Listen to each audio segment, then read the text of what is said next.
Okay. Good morning, everyone. Or good afternoon. Hi. Sorry, I'm always a couple minutes late, ain't I? Sorry about that. But thanks to everyone that's here on time or joining with us now. And, as always, I'm here. I try to make myself available to answer any questions or just talk about, what's going on in the photography industry in general. Just chance to hang out with some like-minded individuals. So it's always, I enjoy it immensely. And that's why I do these at least every week. And as I promised for this year, I'm going to try and do it on a different time frame. I'm thinking Thursdays around 3:45. I had a pretty good showing there, even though I didn't advertise it. I just went live, and I had almost as many people on Thursday as I do on Sunday mornings. So that was always nice. And so anyhow, let's see who's in here. So good morning, Peter, Kevin, Patrick, Andreas, John. Another John McCormick, thank you. He's you participate a lot in my forums. I appreciate that. And hi, Steve. Hi, Captain. Oh, coming from India. That's awesome. North Ireland, Alec, Ralph, Chris. Good morning. Oh, that is awesome, awesome, awesome. I appreciate you guys coming in. Good morning, Palumbo. Anyhow, gosh, whenever I set up these live streams like the day before or whenever, I always have some topic in mind, and then the next day rolls around and I get on and I can't remember what I was going to talk about anymore. But I did want to go over something that came up in our last week's live stream, or maybe it was Thursday, but one of you had talked about they saw banding on the EM10 Mark II in their photos. And, he gave the certain conditions it happens under. And then I asked him to email me a couple of raw photos so I could look at them and see what he was talking about. And, yeah, there's banding on the EM10 Mark II, but it's very, very pronounced when you use the anti-shock shutter, which surprised me a little. When I was using silent or mechanical shutter, the banding was pretty minimal, if at all. And the only way you really see the banding is when you push the sliders to the extremes, like you push up the dehaze all the way out, or contrast, or adjust the highlights. Typically, what you typically do, and it sent me some landscape photos, is what you typically do when you get a landscape photo and you want to try and bring the shadows in, bring the highlights down, because you're trying to capture it in one shot. And, sorry, I was reading and then I got lost. What was I talking about? Oh, yeah, the banding on the EM10. And so I said, okay, let's, and they were good enough to rule out a lot of other things, like, is it the lens? Is it the camera? Is it the lens? Is it the shutter speed or the ISO? All kinds of things, because banding generally occurs, in artificial lighting, which I'm sure a lot of us are familiar with. And, and that's caused to the frequency of the lighting, and the power source, 60 hertz, 50 hertz. But this banding was an outdoor landscape shot, and the banding was very predominant in the clouds, in the highlights. You didn't really see it in the shadows. So I got my EM10 Mark II out. I put the same lens on he had, the 40-150. He or she, I'm sorry, I can't remember if it was a he or she. And I was able to duplicate exactly the banding he was getting, because it happened to be a cloudy day, similar to the photograph he sent me, and I was able to duplicate the banding. And so I tried silent mode, so I started doing my diagnosis, right? High ISO, low ISOs, because the base ISO is 200. So I said, okay, maybe it's when you go to ISO 100, because the shots he sent me were in ISO 100. Maybe it's because the ISO is too high, maybe it's certain shutter speeds, but it turned out to be the shutter mode that was causing the highest degree of banding. Now I saw a tiny bit of banding on every photo, but you have to really be looking for it and really push the photo, the extremes, you know, push the highlights, push the shadows, and, you know, you had to really push it to the extremes. And, but yeah, it turned out to be the anti-shock shutter mode on the E-M10 Mark II. And I can't explain why you would be getting banding in that mode versus the silent or the regular mechanical shutter. Because it's very, you know, the mechanical shutter and anti-shock shutter are very similar in operation on the E-M10 Mark II. It's pretty different on the other Olympus cameras, but on the E-M10 Mark II, the operation is very simple. It just delays the second curtain shutter from coming down, you know, after the exposure, or let me think.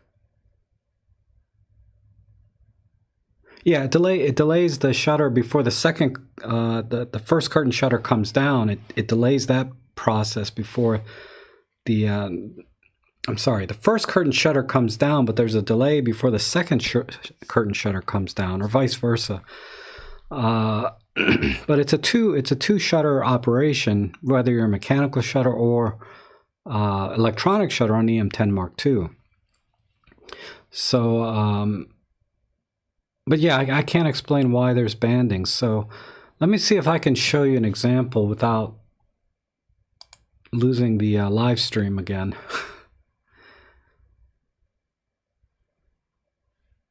Let's see, where was it?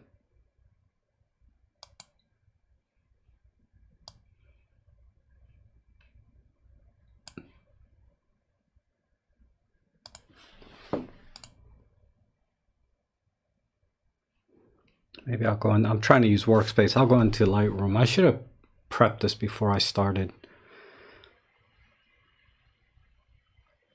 But you know, basically, the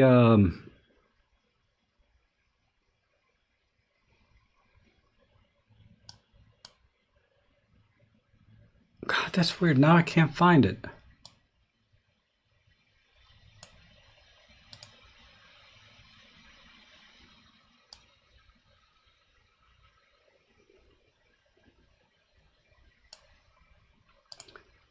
Oh.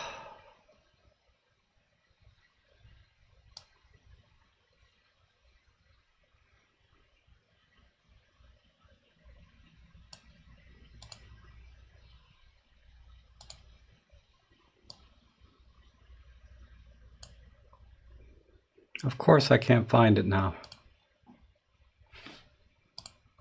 Let me see.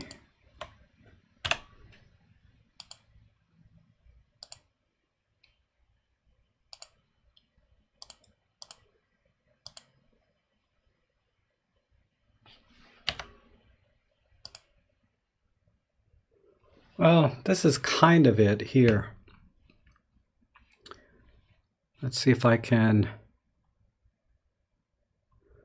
Bottom right, bottom left. Yeah, that's, well, now my green screen is off. There we go. But yeah, so E-M10 Mark II, hopefully you guys can hear me. On the left, using like either the mechanical or the silent shutter. And then over here on the right is the anti-shock shutter. So I have a much higher shutter speed over here. Let me switch these. See if I can find a different. Okay, yeah, these two are at the same shutter speed, just to kind of rule out the shutter speed. Same ISO, same aperture, f11. But yeah, the banding's, yeah, it's pretty rough. And again, I had to really push the shadows and the highlights or something to make that show. Because if you just look at the image straight up, you really don't notice the banding until you start trying to bring the highlights and shadows in. So Anyhow, that's mainly what I wanted to share with you this morning with respect to in reference to the last live stream. All right, so let me catch up here on the comments. Oh, you guys are talking amongst yourself. Great. I must be boring you guys to tears with that little thing. Sorry. But yeah, I want to try and duplicate that scenario with the other cameras that I have. Because the anti-shock shutter mechanism is a little bit different in my other Olympus cameras, because the other Olympus cameras, they don't have a first curtain shutter. They keep the shutter on and then they close the shutter for anti-shock, versus the E-M10 Mark II is still a two shutter action. There's just a slight delay between the two. So it'll be interesting to see if I can duplicate that in other cameras. But you know, banding, when you get banding and it's not because of artificial lighting, it's usually because of either the camera in processing or the raw processor like Workspace or Lightroom is not interpolating the colors, you know, in the image. So the other thing I wanted to try, because you know there's more colors there than the camera was able to capture, so it interpolates that and it turns into banding. Is maybe try shooting in an Adobe RGB workspace, like shoot the images in Adobe RGB and see if working in Adobe RGB on Lightroom, you know, workspace or works, you know, and then export that as a JPEG, right? Because all our monitors, you know, at least my monitors are 8-bit anyway, so I'm not going to be able to discern it from the raw file. But when I export it to JPEG down to 8-bit, that banding should be gone, or hopefully the banding will be gone. It was not gone when I just did a simple convert from raw to JPEG with those files that I had there.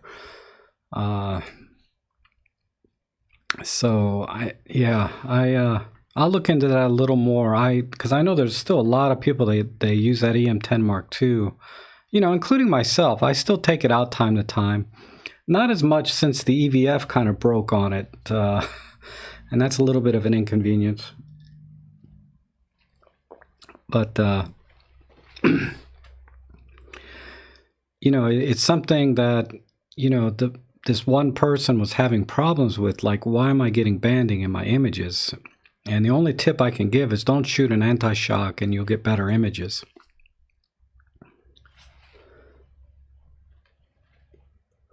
Yeah, Plato, that's what I'm saying. It could be the raw processing of one of the... Plato's saying that he had a banding problem with his Canon 50D. So he deleted Photoshop Elements, I assume, and reinstalled it, and the banding went away. And again, that's, you know, because of how the software interpolates the raw image. But I was getting the banding in Workspace and in Photoshop. So I didn't try another one. I guess I could try another one, maybe Photoscape or something. But like I said, I'm gonna try a few other ways to see if there's a way to try and get better results that, you know, anybody should be able to do, whether they have Workspace or Lightroom.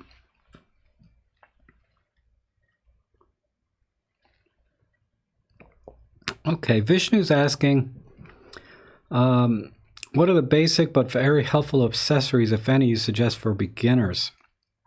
Okay. I would say if you have any lenses without a lens hood, get a lens hood for it. And I always recommend the metal ones.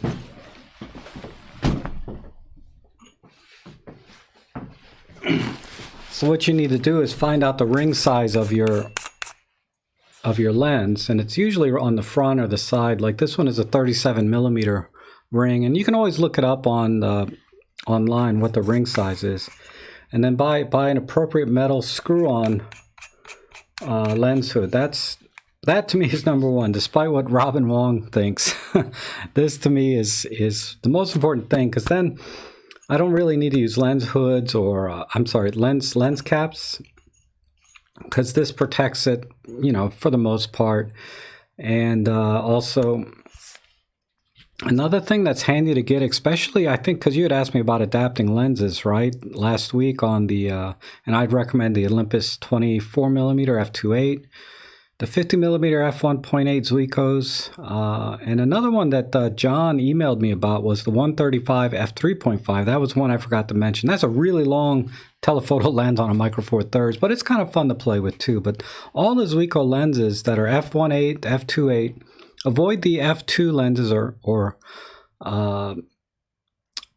like the 135 f2, I think it is. There's some lenses that you want to kind of avoid in the Zuiko lineup, but if you get those three, that's a very good start. And in that vein, I always recommend getting extra lens rear caps if you're going to do adapting lenses, because and these are cheap. You can get like 3 of them for like $5, right? They're about $2 a piece, generic. So that's one. So the next accessory, I think, and I'm trying to think of ways that would expand your photography in a significant way.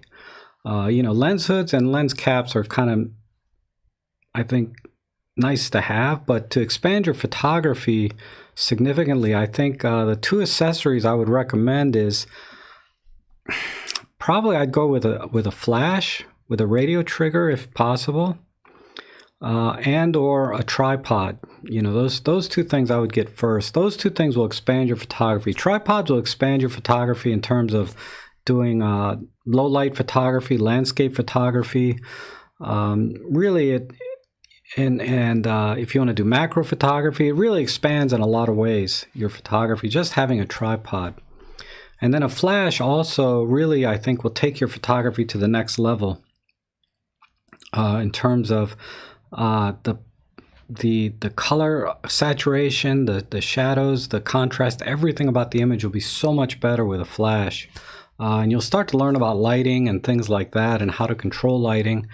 That's a big deal. That's a big deal to me, is the flash.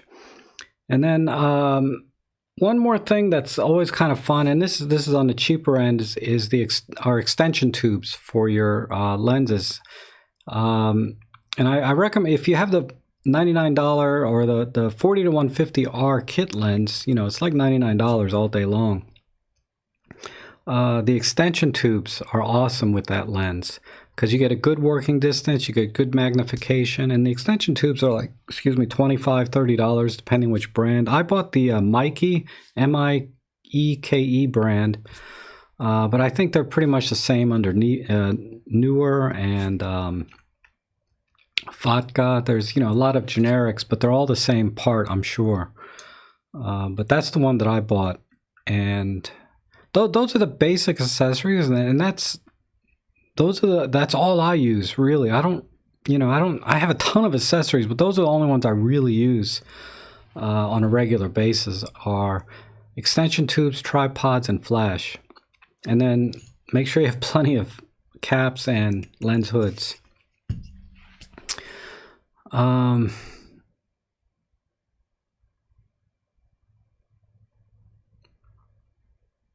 Let's see.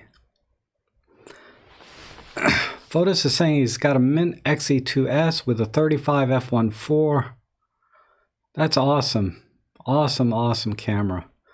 You get all of the Fujifilm film simulations, and that X-Trans sensor, which is kind of unique in the camera world, right? Really nice. And I think that's got the original 16 megapixel sensor in it.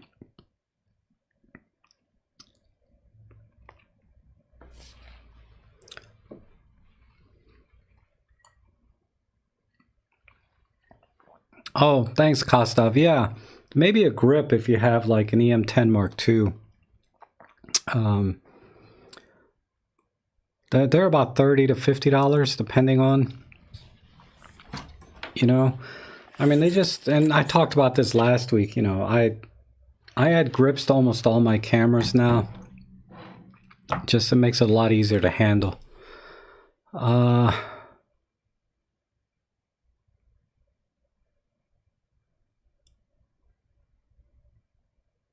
Oh, it's M-E-I-K-A. Sorry, I misspelled Mikey. M-E-I-K-A. That's the one that I bought. And, you know, there's right over here, I put a link to my Amazon store. And in my store, I put links to pretty much all the accessories that I buy. You know, exactly what I buy. So you can check that out if you want to see like pictures of it and, you know, whatever the current prices are, etc. And then I earn a little bit if you buy something off of it too.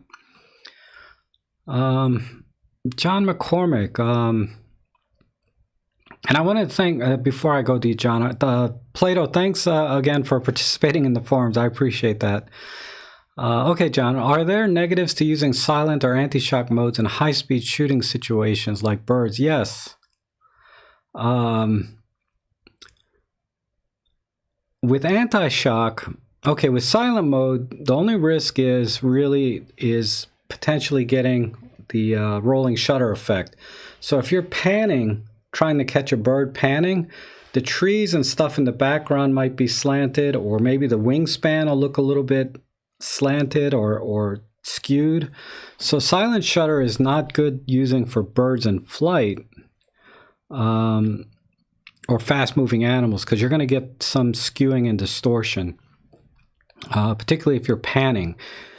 And if they're running fast and you're not panning, you'll still get distortion in whatever's motion there is, unless you have an extremely high shutter speed. But even then, you're gonna get rolling shutter where things look skewed. Now with anti-shock, the only real downside is that the mechanical shutter speed is going to slow down slightly depending on which camera you have. If it's the E-M1 Mark II, it's definitely going to slow down a little bit. You're going to get a slightly slower shutter action, because the way anti-shock works in the E-M1 Mark II is it still uses two curtains on the shutter, but it just puts a little delay between the two. Versus mechanical shutter, there's no delay. The camera will just try and fire as fast as it can. So that's really the only downside. I don't know if you have a different Olympus camera, like I know the E-M1 Mark II and the Pen F, the anti-shock shutters work a little differently. They're basically a electronic front curtain shutter, where they just turn the sensor on versus opening a shutter. So there's only a single action shutter mode. So that scenario, it may not slow down the high-speed shutter, frames per second. But those are the only negatives, I think. And the anti-shock negative is very, very subtle. It would be tough to really measure that, but I can't measure it, but I can tell you that it is perceivable to the human ear. When you hear the shutter firing, you can tell it's just a hair slower. So it is significant in that sense over, if you're doing hundreds of shots, you might get 150 shots instead of 100 on anti-shock versus, regular mechanical. Okay, Plato's asking, how do I post pics from Flickr on your forum? There are several codes in Flickr to share. You want to use the, let me take a look.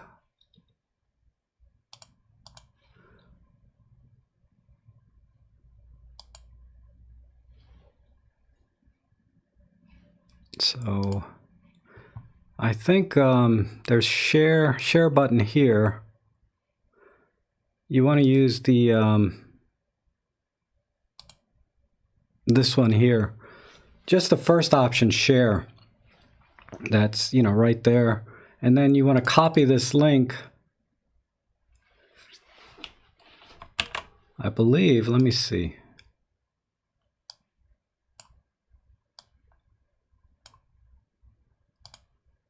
There's embed. BB code.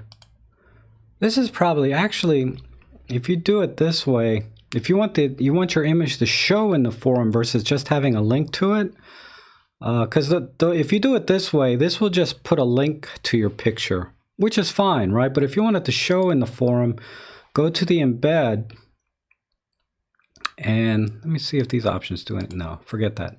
Right here after the href, I'm sorry you can't see my mouse on the screen, but right where it starts with HTTPS, you want to highlight that part all the way over to, well, let's see, where it says image source. Image source equals HTTPS. And then from here, scroll over until you see right up to the end of the JPEG. Oh, it's not letting me do that, but let's say I just copy that. Now it's here, right, in my notepad. The part that you can copy is just this part right here, like that. If you paste that into the form, your image should show. Because if I type that in, yeah, that should work. Okay, it's a little tricky, but that's the way I would do it. John said there's no generic grip for the E-M5 Mark III yet. You know, honestly, I haven't looked since I last talked to you about it. But yeah, it's probably still too early.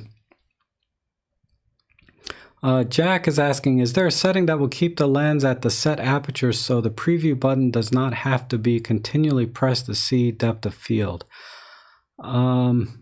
There is. I never use it, so it's off the top of my head. I don't know what it is, but there is. Let me see if I can find it quickly. I'll show you. Which camera do you have, Jack? And I'll try and do it on that camera.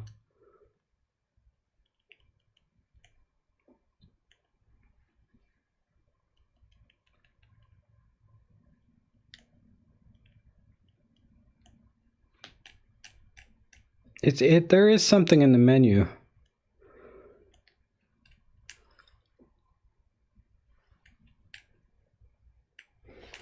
Live view boost settings.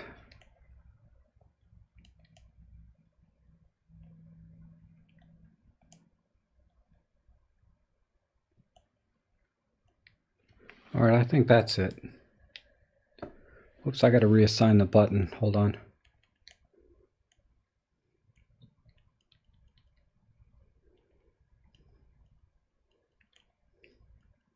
Preview. I'm just going to make sure that works. There it is, preview. So right now I'm at F4. Yeah, that works. Okay, so the E-M5 Mark III. Okay, the E-M5 Mark III has it too. Hold on, let me get that one out. It's on the Pen F. It better be on here. It's just in a different place. Where did I find it on this one?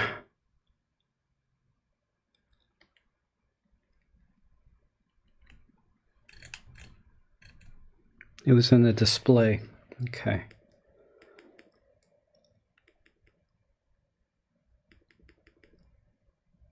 So on the E-M5 Mark III, it's on menu D2. Oh, hold on. You guys are seeing my chat window. Right here, D2, right? And you see that setting? It's not showing because of my green screen. Hold on.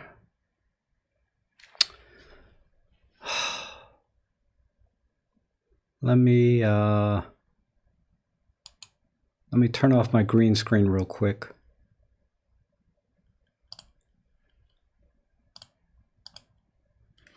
All right, right here, the D2 settings, right? And you click on that, and then you'll see where it says lock is off.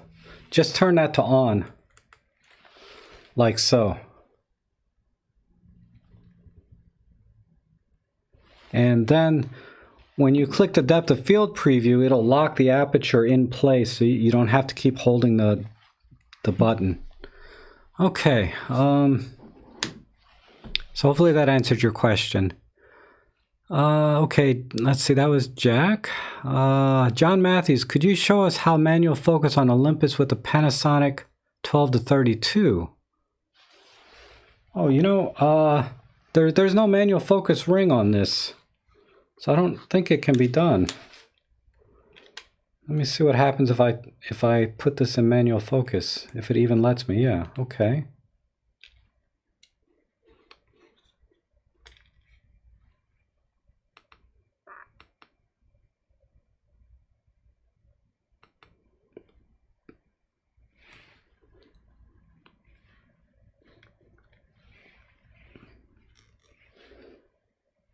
Huh.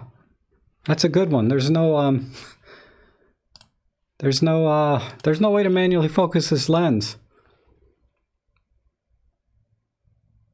that I'm aware of. I've never tried. But I put the camera in manual focus and now I don't see any way to do it. I'm sorry. Okay, let's see. Vishnu, thanks to everyone for the answers. To recap, Rob said tripod, lens hood, lens cap, extension tubes. Yes. Those are all very good things. Let's see. And I think Kostov said a grip as well. So let me show you the grip. This is the grip that I have for my E-M1 Mark II. They sell similar ones. They don't sell this exact same one, but they sell similar ones. Grips are always handy. John Softly, Rob, how about a short video tutorial on how to check the capacity of a battery, bearing in mind that most of us use generic batteries? Yes, I am going to do that. We had emailed each other, I think, a little bit on that, and where's that here? This device here is, because I think you were saying you're having trouble connecting this to the batteries, or some are, you know, what the logistics of using this. So I will talk about this device here. This just a generic, what do they call this? USB digital tester. And then there's a way to connect this to your battery, and then on the other end you connect a light source or a fan or something that will draw from the battery, and then this will read how many milliamps come out of the battery in total. And you know, I'm waiting for one more battery to come in from China. This one's taking a little longer to get here. Hopefully it didn't get lost. Once I have 3 batteries in my hand from this company, I will test those. But generally, generic batteries, I'm only getting between 700 and 800 milliamps out of them, regardless of what they say on the battery itself. Whereas the Olympus original batteries, I'm getting almost exactly what's stated on the battery, on the sticker. Hi,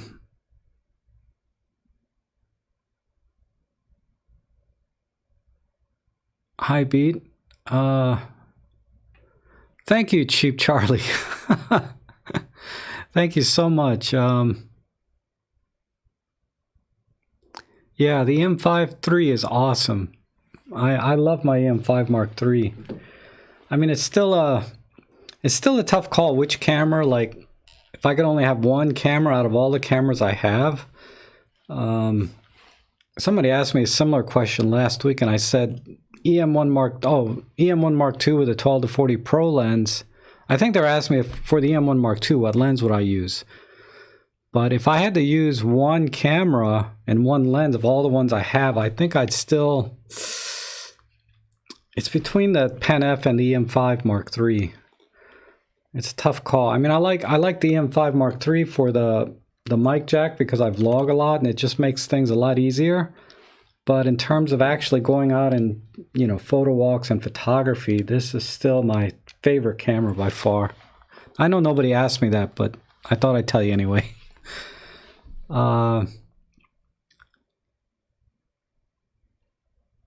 Does it affect the battery life of the E-M5 Mark III if anti-flicker is always on? No, I don't think in any measurable way. I mean, anytime you turn any additional feature on in a camera, theoretically it will drain battery, right? a little bit more. For example, like if you add face detect while you're doing autofocus, the camera has to do a little more processing, and processing draws a little bit more power.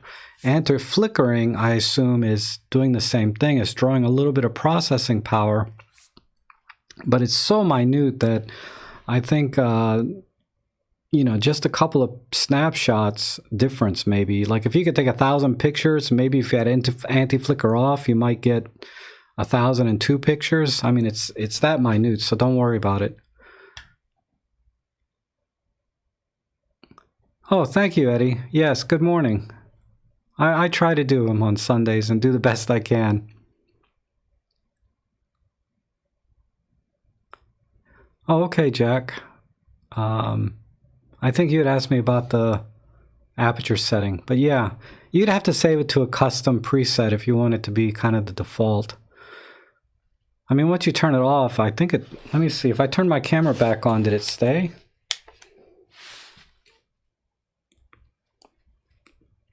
Yeah, if I turn my camera on and off, the depth of field preview stays, the lock stays on. But if you want to save it, you'd have to save it to a custom setting. Eddie, I was just about to ask you something similar. I have an EM5 Mark II, but I want to upgrade to the E-M1 Mark II, Pan-F or M5 Mark III. Which one would you recommend? Are they reasonable upgrade to the EM5 Mark II? Yeah, this is a video I should do a little bit more in depth, but the best way to answer it is depends on what kind of photography you do. If you're a sports action type photographer, low light photographer, the autofocus system is way superior on the E-M1 Mark II and EM5 Mark III. In those scenarios, the low light and sports action, this is by far, and it's definitely worth the upgrade from the EM5 Mark II if you've been struggling with that kind of photography.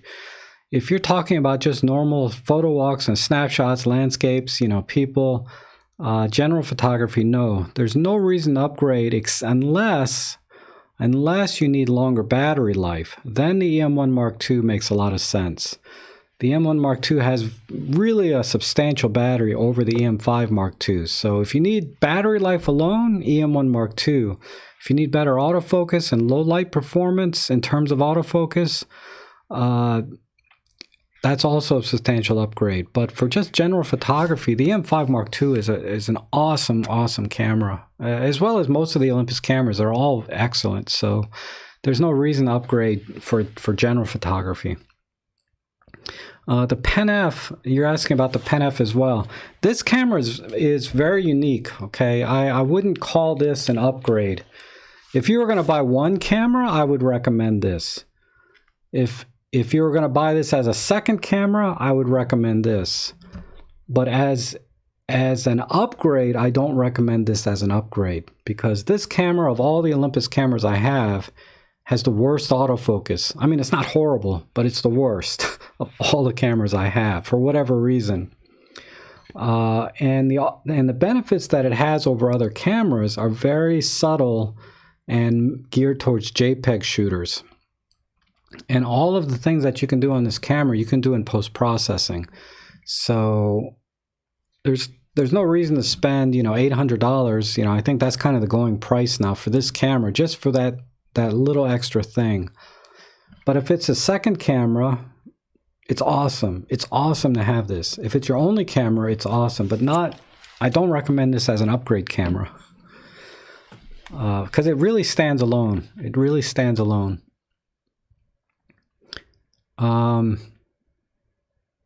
Do you recommend Trust Face Eye Detect? I trust the face. Ned's asking, do I trust the Face Eye Detect in autofocus?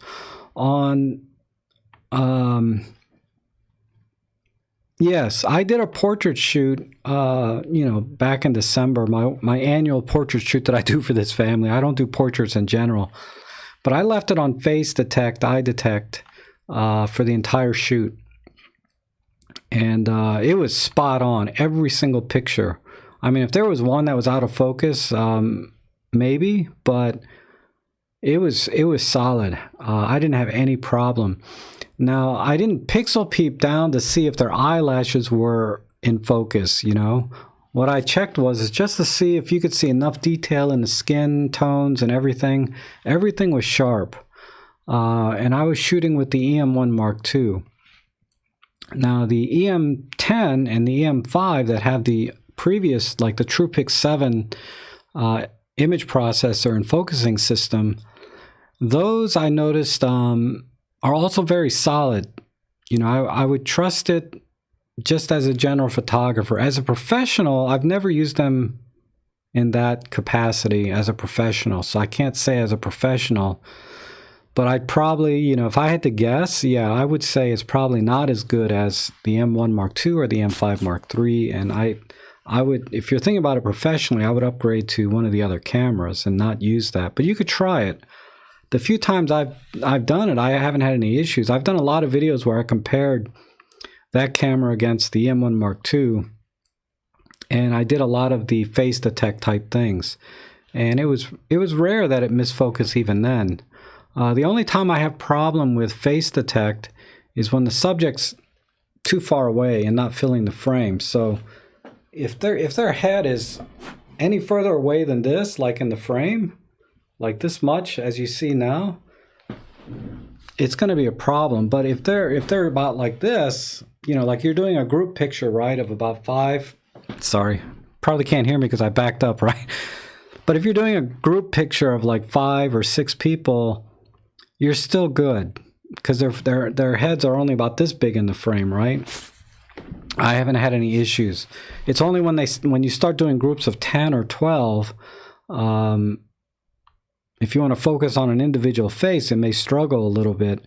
But then at that point, you're probably at f8, f11 anyway, and depth of field is taking care of it for you. So, yeah. So long answer short is, yeah, it's been very good to me. But not at the eyelash level. I can tell you that at the eyelash level, I haven't actually looked for that. It was never a priority for me. I just want to make sure that their face was in focus in general.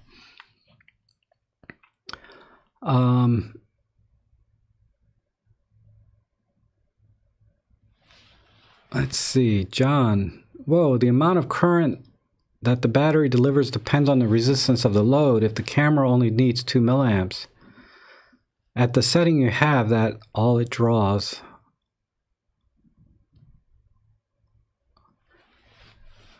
I'm trying to understand what you're saying. But you're saying I should talk to you before.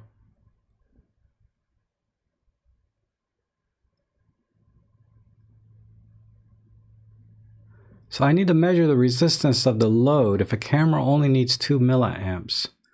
Well, I can adjust the draw on the battery.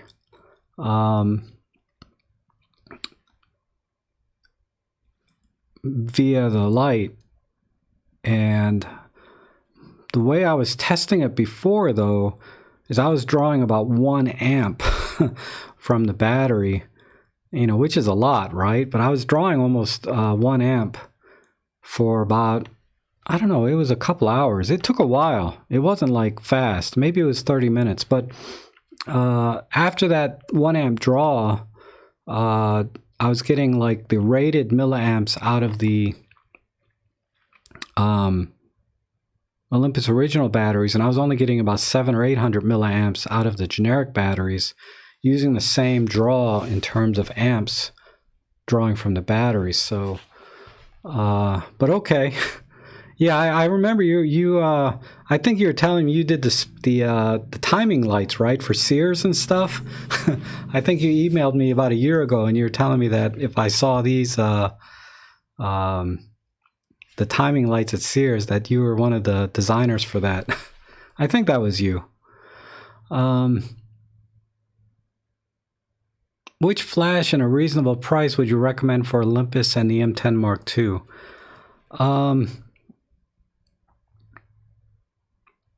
You know, I recommend the Godox TT350 with the radio trigger. So it's combined, it's about $120 cost. And if that's too much, right, like that's more than you want to spend on a flash, there's a lot of flashes that are about, there's a flash that's about $60, and that's the Yongnuo. Let me see if it's here. Yeah, this is a huge honking flash, okay, but it's very powerful. This Yongnuo, what is it? 560 Li. This one is $50 or $60, and it has an optical trigger. Now, a lot of flashes have optical triggers, and you're talking about the E-M10 Mark II, which has a little pop-up flash. The optical trigger on this is extremely reliable, unlike a lot of flashes. Even the Kodak optical triggers suck. The optical trigger on this flash is very reliable, so you can get away with using this flash via the optical trigger and the on-camera flash of the E-M10 Mark II. So I think this is probably your best value if you don't mind carrying around a flash that's about as big as your camera. There are smaller flashes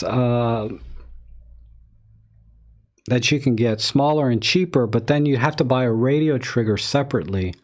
And a radio trigger will cost you between $20 and $30 anyway. You know, on the cheap radio triggers, right? So, yeah, you buy a $20 or $30 flash, then you buy a $20 or $30 radio trigger, and then you got like two very cheap things, which aren't going to last. Versus, I think this Yongnuo is very powerful, and because it has a good optical trigger, this would be a good option too. So the Kodak's TT350 with the XT10 radio trigger, that combination about $120, $25, or for about half that price you can get this without the radio trigger, but you're going to have to rely on the optical trigger. And those are the two that I would recommend.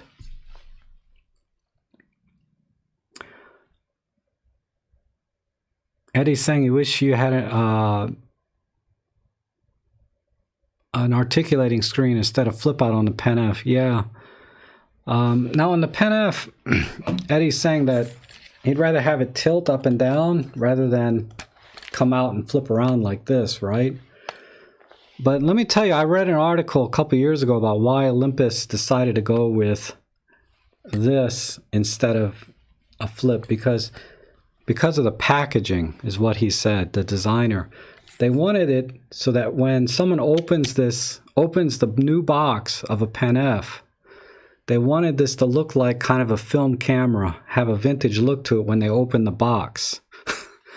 And that you can use the camera kind of like a vintage camera with no LCD by flipping it around and protecting it like this. So it protects the screen, obviously, but that was the reason. They wanted to give the Pen F sort of that vintage look. It's not unlike the Fujifilm X Pro 3 that tilts down and tilts up. They're trying to go with that vintage, except they have a little, you know, LCD screen on the back on theirs.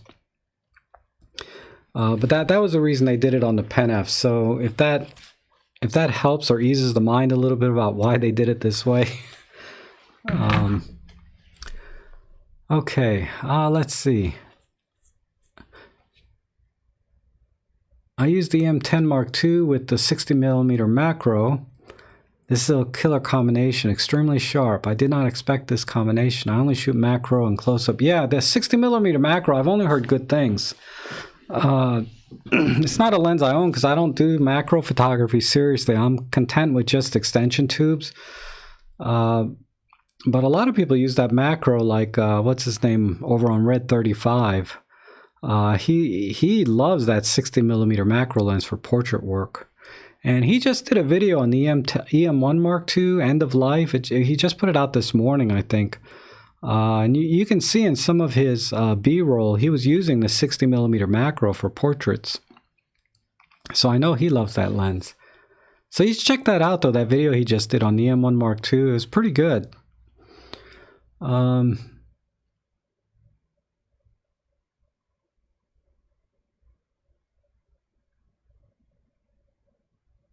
Oh, hi, Peter. I'm confusing milliamps and milliamp hours. Yes, I'm using those terms interchangeably. The milliamp hours, I think, is related to the rating of the capacity of the battery, right? And milliamps is actually the draw on the battery, or draw that you, or load. Correct me if I'm wrong. I don't have an electronics background other than just tinkering and learning from people like you, right? Occasionally someone will chime in and straighten me up, right? Or correct me. Oh, John's confirming he's the timing light designer. Yeah. Yeah, my long-term memory is okay sometimes. It's just my short-term memory is really bad. But yeah, I remember that when you told me that, and then you were thinking about buying a Pen F. Anyway, John Gorky and I have corresponded via email time to time, which I always enjoy.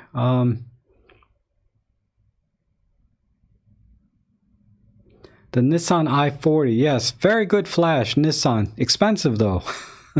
I wouldn't call it a budget choice, really. At least the ones I've seen. Someone had asked me what flash is good, what I recommend, and someone's chiming in saying the Nissan i40. Maybe cheaper. I'm not familiar with Nissan products because a few times I looked at them, they were a little bit pricey.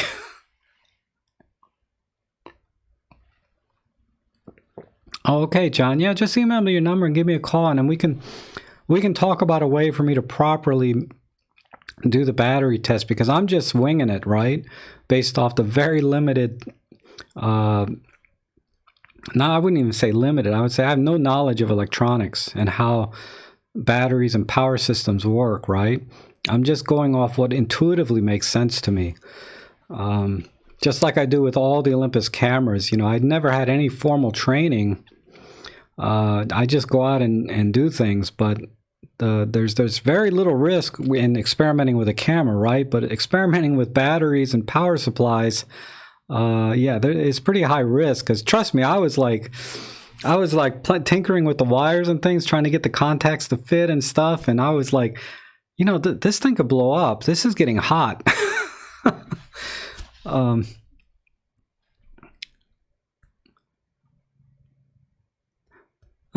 Take the weight of the battery. Interesting. I'll try that. I'll weigh them too. Thanks, Peter. Eddie's saying it looks more classic, but he's referring to, I was talking about the Pen F, how it folds down, but I find it cumbersome to use. While I have the NEX5N, I miss that type of screen on my E-M5 Mark II. Yeah, I know. I don't know what how a manufacturer decides what kind of screen they're going to put on a camera. I think on the Pen F at least it was very deliberate. Why they put that fully articulating screen that rotates around versus just a standard tilt.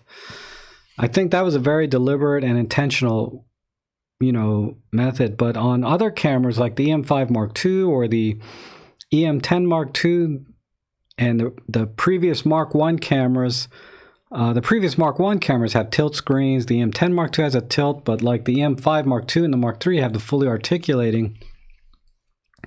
And it's a tough call when Olympus is primarily focused on photography, but they want to attract video people, because video people, vloggers like myself, love that flip out screen.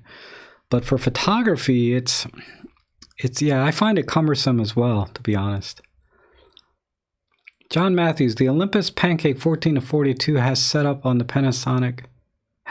up on the Panasonic extra range manual focus. Then yes, the 14-42 Pancake lens, you can manually focus on the Olympus one, definitely.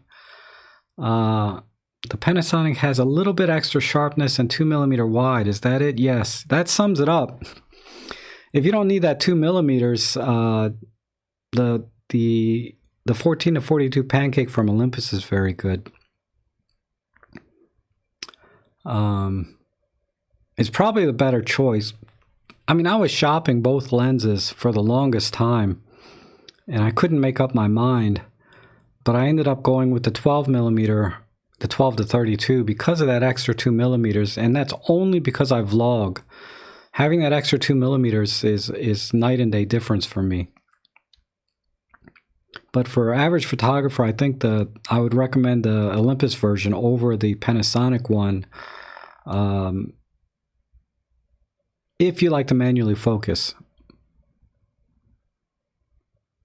And you also the kit lens will do focus stacking or focus bracketing, and yeah, I know it'll do focus bracketing. I can't say. I think it'll do the high-res shot mode as well, whereas the Panasonic, I don't think I can do focus. If I have the Panasonic 12-32 on my Olympus E-M1 Mark III, I don't think I can use focus bracketing. Let me try it real quick.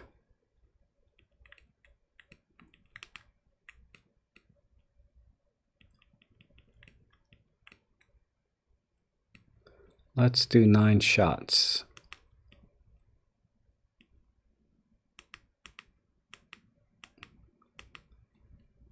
Because I could be totally wrong. Put it back in the...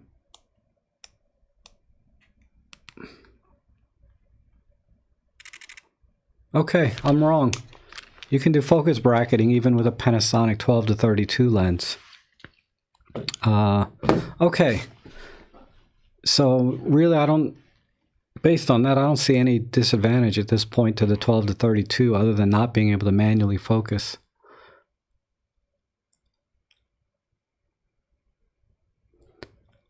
Looking forward to seeing your thoughts versus the GH5S you use. Oh, I'm sorry, you're not talking to me.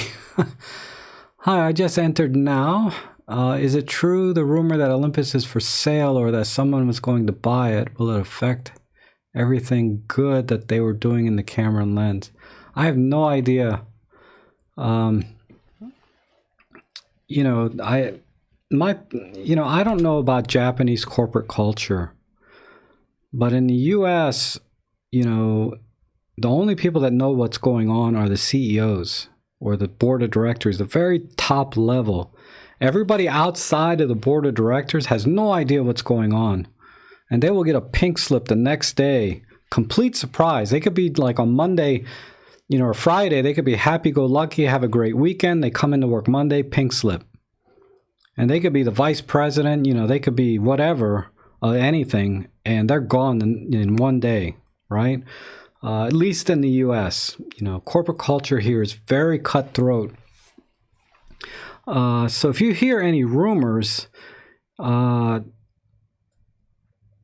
just rumors, and they're being leaked from people that are not from the board of directors or the CEO, and that's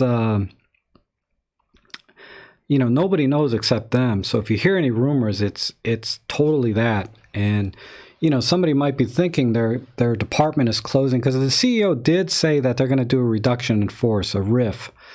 And, somebody lower down the line might perceive that as they're closing Olympus down and they're going to spread that rumor, whatever employee. But it's totally not true. It's just that they're just, trimming the fat, basically. So just ignore rumors. It happens. If it happens, it happens. All I know is I have, some terrific cameras right now that'll last me a few more years. And when the time comes that I need to upgrade, if Olympus is around then, great. If not, we'll just buy something else. It's okay. It's not the end of the world for us as photographers, because there'll be a very strong market for Olympus and in the used market, even if Olympus stops making cameras. But for now, I'm good for the next 3 to 5 years as a photographer. As a YouTuber, I do have to constantly bring things in, time to time. But that's my thoughts on it.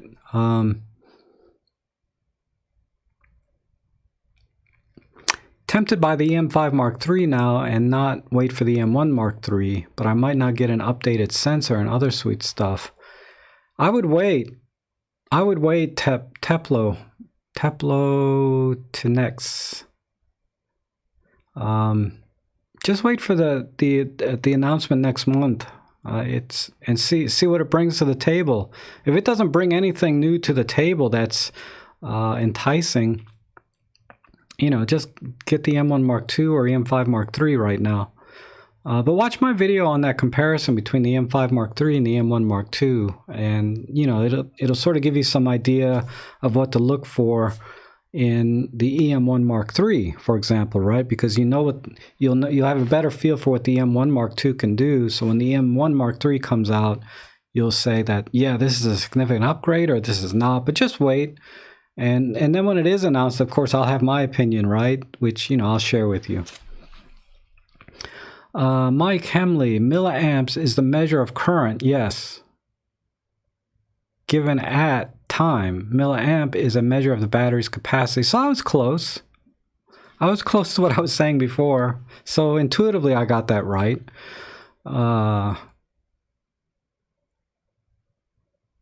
Yes. Thank you, Mike, for spelling that out. I didn't say it as I didn't articulate it as well as you are in your comments here, but a 2,000 milliamp hour battery can supply 2,000 milliamps for 1 hour, or 10,000 milliamps for 2 hours at a 500 milliamp draw would last 4 hours. Yes. So it's pretty simple math from there, right?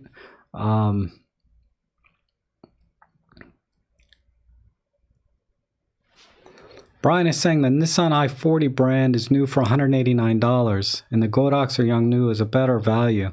Yeah, I would agree with that. It's definitely a better value, especially if you're just starting out.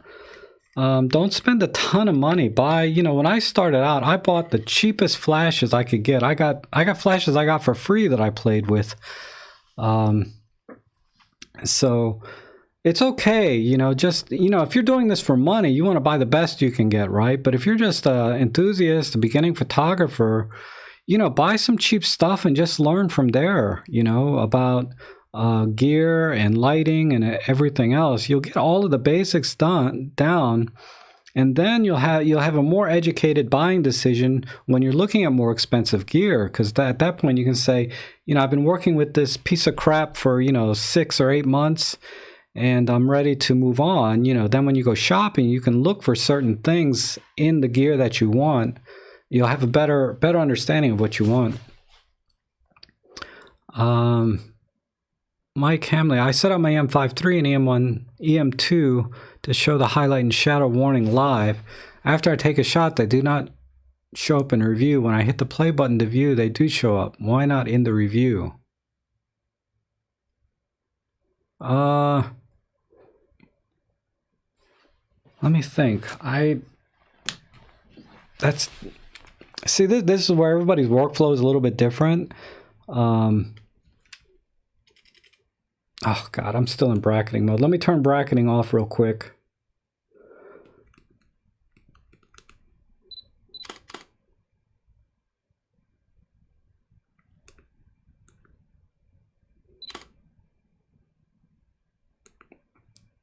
Now, the highlight shadows do show on the info panel, but hold on. Let me look at, let me go to the display menu and see if there's a way to info settings and playback. Nope. In live view, nope.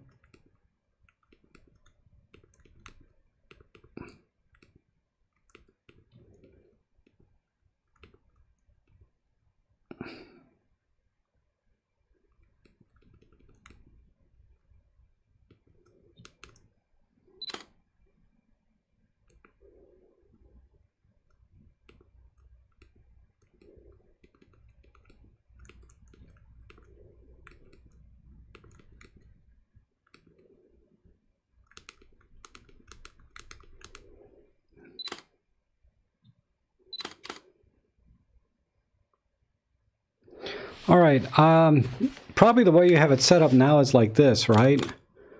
Where you get that quick, half second or whatever you set it to preview of the image that's just taken, and there's no highlight shadow info on the image. But if you go back and play the image, right, you're telling me that, hold on.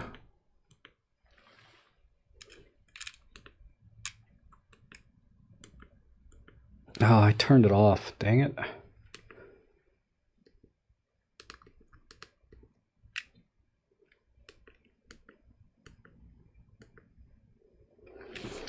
Okay, when you go into playback and you put it in this mode, right, where you can see all of the EXIF data, leave it in this mode after you take, after you look at a picture.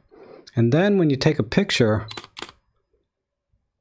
you'll get that preview of the EXIF data, but then the little box in the corner will show the highlight and shadow detail. So what I need to do is, I mean, it's not ideal, right? You'd like to see the full screen with the highlight shadow, but where do they put that? Here it is, Rec View. Let me turn that to 3 seconds. Let me put my hand here.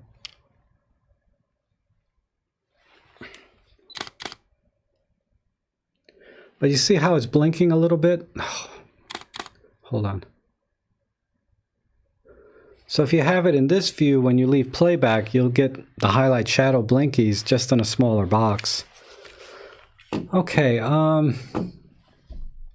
so hopefully that helps a little bit, Mike.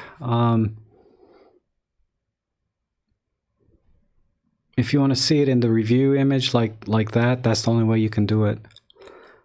Are you planning, John is asking, am I planning to change the new forum software or stay with the current format? Seems to be working all right.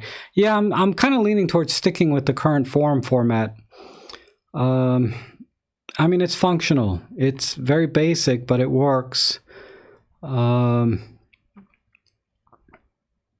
mean, it's, like I said, the intent of the forum was really for me to help keep track of requests and general questions.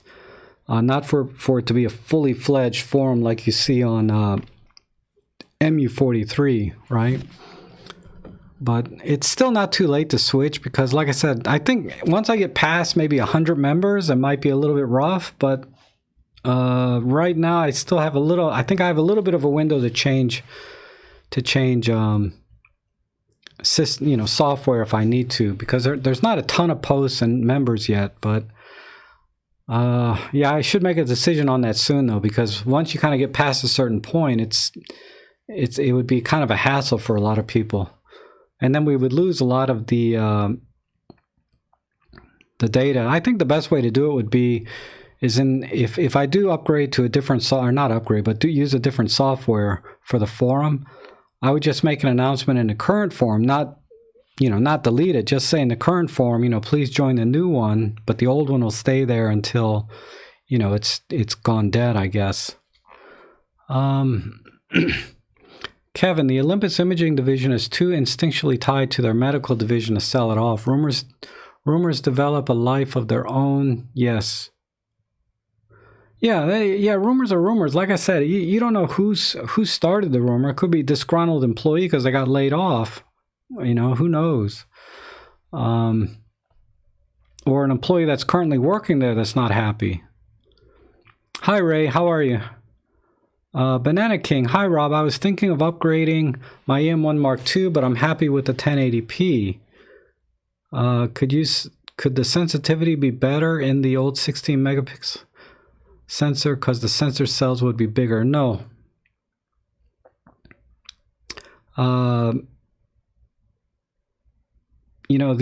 The TruePic 8 image processor,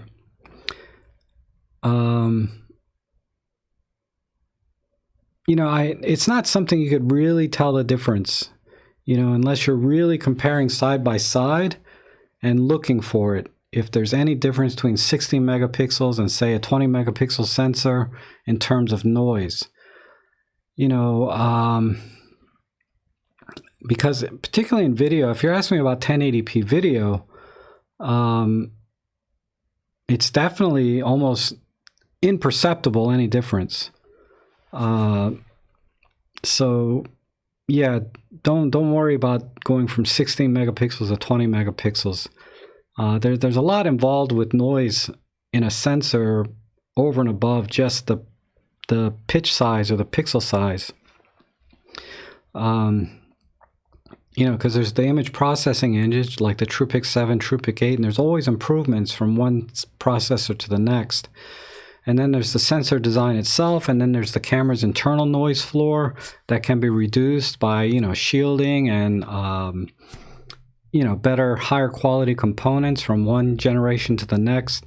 So noise is definitely not as simple as saying because the sensor sizes are bigger, the pixel sizes are bigger or smaller.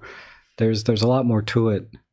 But in our cameras for Olympus, because the video is limited to ISO 6400, any differences you see are going to be imperceptible because of that ISO cap. And maybe that's why Olympus capped the ISO at 6400, because, if you use any other camera from Panasonic, you can put in almost any ISO you want that the camera is capable of. You're not capped at 6400. And that's where they do these high ISO tests, is like at 25,000, and then they'll say, okay, yeah, this one's better than that. But at 6400 and below, I don't think it would be perceptible.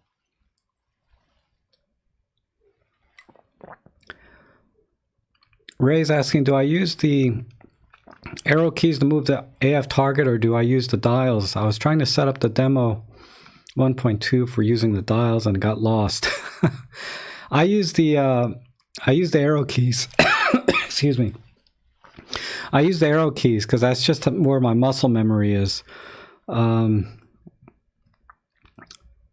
So yeah, I would have the same problem. If I tried to use the dials to move the focus points, I would get so confused switching between menus and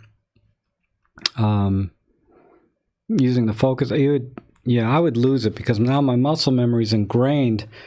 Because just about every digital camera ever made had a D-pad on it, right? So if you've been shooting for any length of time, your thumb is trained for this, right?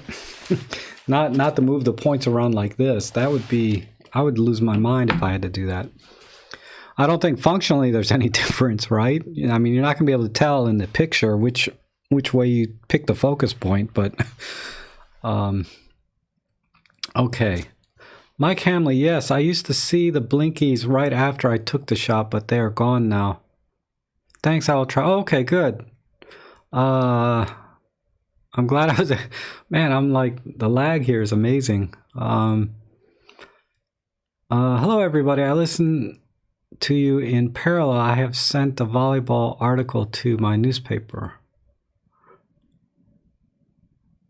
Oh, okay.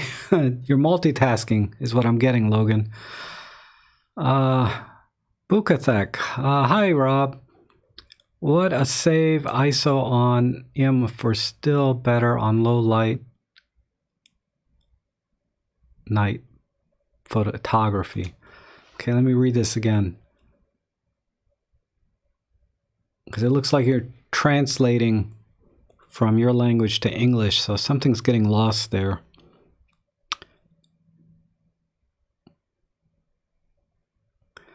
I think you're just asking what ISO do I use for low light photography, or to get the best low light photography.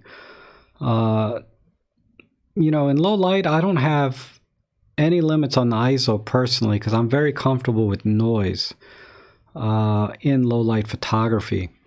And I haven't found even really any reason to try to use a lower ISO in the kind of photography that I do, because it's just street photography at night. And usually most of the noise, I crush it down using the highlight shadow feature so that any noise gets crushed down into the blacks anyway. I'm not trying to recover shadows when I do night photography. Now, that's because I'm going for that kind of look. For a lot of low light photography, it's because you're indoors and you're trying to take pictures of people or friends or maybe items, like you're in a museum where the lighting is usually not very good, and you're not allowed to use a tripod either, right, in a museum. So in those cases, you want to try to stay under 6400. Okay, if you can stay as low as possible, but under 1600 would be ideal ISO for indoors. And then really get good at stabilizing your camera and hand holding it so you don't have any shake. I mean, the image stabilization systems, the IBIS and our cameras are very good. So you should be able to get 1 or 2 seconds in. If you can get 1 or 2 seconds shutter speed and you're not worried about motion blur, right, from people moving and things, you can get down to ISO 400, 800, no problem in low light. If you're trying to capture people and subjects, you're pretty much stuck at like 1/60th of a second, in which case don't go over ISO 3200, 6400. But yeah, there's no easy answer to that. It just depends on your tolerance for noise and what you're taking pictures of. You know, if it's people in low light, 1/60th of a second is your limitation pretty much. And not because the IBIS can't handle it, it's because people move, you know, they breathe, they blink, etc. So you have to be at a higher shutter speed. If you're like in a museum taking static subjects, get really good with hand holding, and you can use very low ISOs.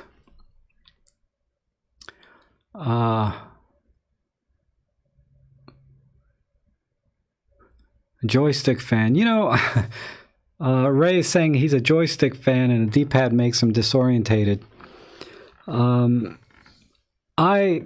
I got a joystick on my XT30 that I'm still getting used to. Because I feel like I have to push it with the right amount of force, because it's a 2-action joystick. Because if you push down on it, it clicks, and it does, you know, it does something else. Versus if you just try and push it in any direction, you know, it moves the focus point. And I'm struggling a little bit finding that balance between pushing it. So I wish they. I kind of wish, like, and this is again because of muscle memory. Growing up, I used a regular joystick, right, for gaming, where it's not a double action thing. You had a button on the top sometimes, but then you could put as much force in any direction that you want.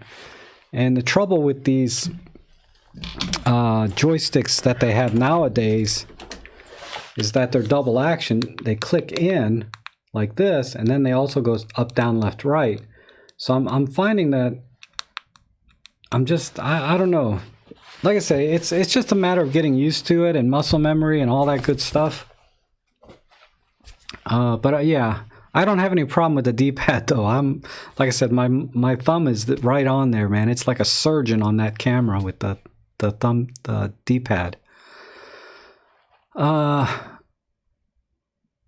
Oh, John is saying he thinks he means safe for best ISO setting. Yeah, under 1600 is safe, but you know, it's not like you have a choice in low light, you know, for best ISO. You know, you're either limited by your shutter speed or your subject, right? So there's no correct answer to saying what's the best ISO for low light. It depends on what you're shooting. And try to get the lowest that you can, because your limitations are not in your control most of the time in determining what ISO you can pick. Hi Rob, Magnus is saying, hi Rob, sometimes I can't move focus point on my E-M1 Mark II using the LCD. It just doesn't react. If I turn the camera off and back on, it works. My nose isn't against the screen. Any ideas? No, Magnus, I'm sorry. You know, I've never been able to get any precision with that touchscreen using my thumb or anything, or finger. I mean, I use it time to time. Like in my professional work, I just single point certain places sometimes on the touchscreen. But if I'm like moving my finger around, trying to pick a point, yeah, I haven't had any luck. So I don't have any other advice on that. Remote flash maybe RC. Okay. I don't. I assume you're giving feedback on another question, but I'm not sure what I can add to that statement. Best shots, Caitlin. Hi, how are you? I think you've been corresponding with me on on Instagram. The name looks so familiar. Like, I think I just subscribed to or started following you on Instagram. You did some terrific work there, if that's the same person. May I ask what AF focus adjustment in the E-M1 Mark II A3 menu?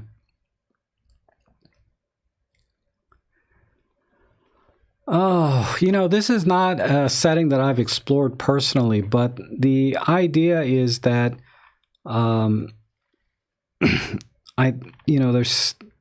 there's certain lenses that I can't answer that one.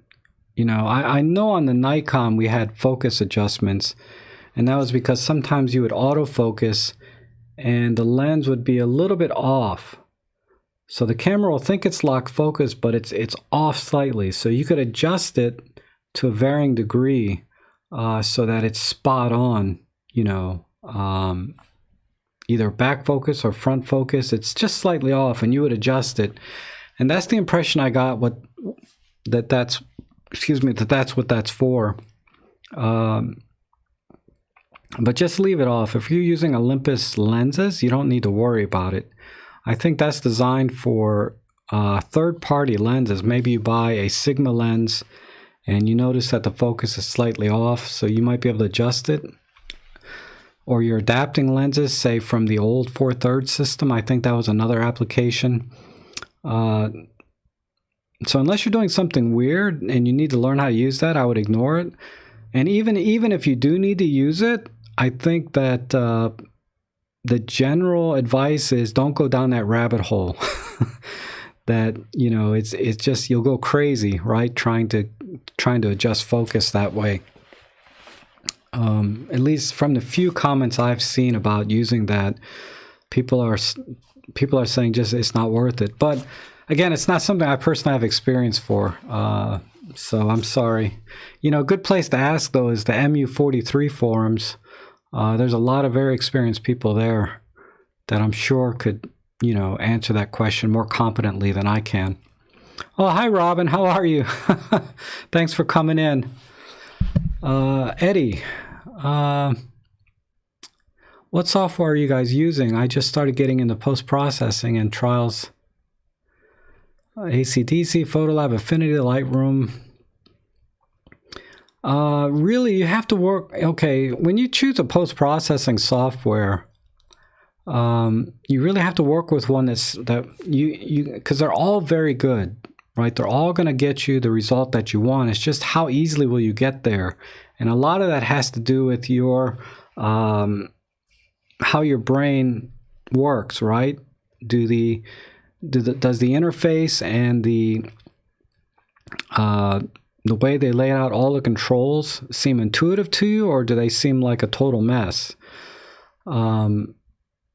Versus now, in terms of absolute power and processing, I chose the Photoshop Lightroom combination because I have to, because of the Photoshop lets me do things that I cannot do in any of the other software that you mentioned there, and that's layering multiple photos together. No other software I know of does that other than Photoshop. But I can tell you there's a very strong proponents for AC/DC and Capture One. And you'll find, fans of any one of the softwares that you mentioned. But again, that's because it has more to do with the person using it. It's just like our cameras, right? You can get good results out of just about any camera you buy off the shelf, but which one speaks to you best, right? Which one do you work with best? And, for me, it was Olympus in this case, right? Not so much this Fuji, which still is, I'm probably going to sell this in 5 years, mint condition, because I never used it. But yeah, what speaks to you best? So I can tell you that I really like the color dials on Capture One. They were very intuitive to me and allowed you an amazing amount of control. And I think if you look at Capture One versus Lightroom, Capture One is going to be the better choice. AC/DC is also very powerful, and it has some really interesting controls for what do they call it? Data asset management, or managing your photos long term. And it's very, very efficient at that, as well as being a very powerful processor. I've never used Photolab 2. Affinity, Uh, yeah, I never used that or even demoed it. And Lightroom, I like Lightroom mainly for the Photoshop side of it because of my pro work. But personally, for my photo editing, I use just Olympus Workspace, the free one. I mean, it's painfully slow sometimes, especially if you have an older computer. But I try to take pictures and get the exposure correct in camera. Then when I go into Workspace, usually all I have to do is just crop and tilt. I rarely have to do any additional tweaking. But that's just me. A lot of people like to really put a lot of work into their post-processing. Like if you look at my old Instagram account, I used to really process the heck out of those photos, man, with Lightroom or Photoshop. I mean, they were really strong, punchy colors and contrast and this really huge dynamic range, you know, because I was doing all kinds of things. And if you look at my current Instagram account, most of the photos are just straight out of camera.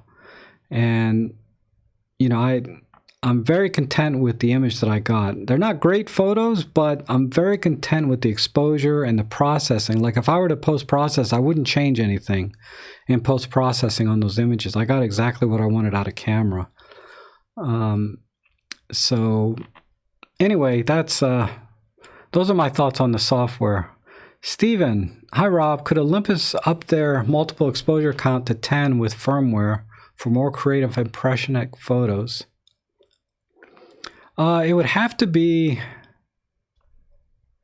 I suppose they could do it in firmware, right? It seems like a simple software upgrade, right? You change whatever option from 2 to 10. But then you have to think about the hardware resources and memory. If it can store 10 images and stack those, if it has the memory space available. Now, potentially it could draw off the image buffer, like when you're doing 10 frames per second shooting, you have an image buffer there.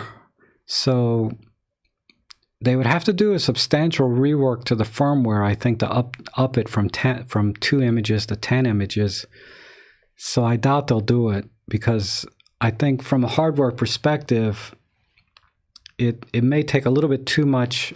What's the word I'm looking for?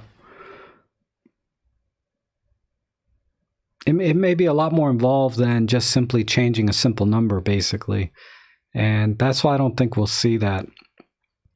And it's mainly because of a memory issue, right? You have to be able to store, if you want to store 10 images at one time in memory, in addition to whatever processing you do to each image. So really, you have to store 20 images to stack multiple things together in camera.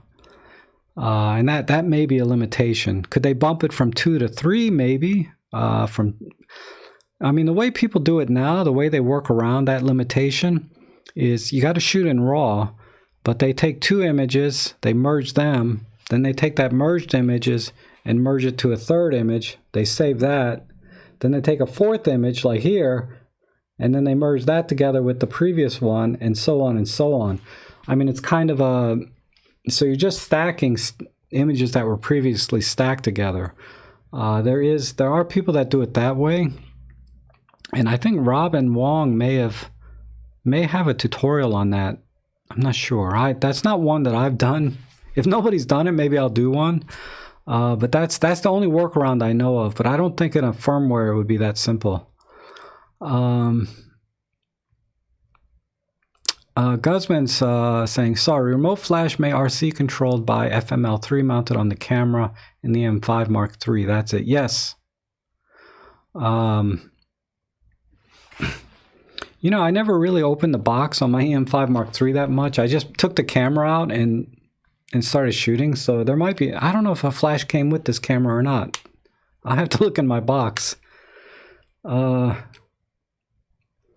let me look.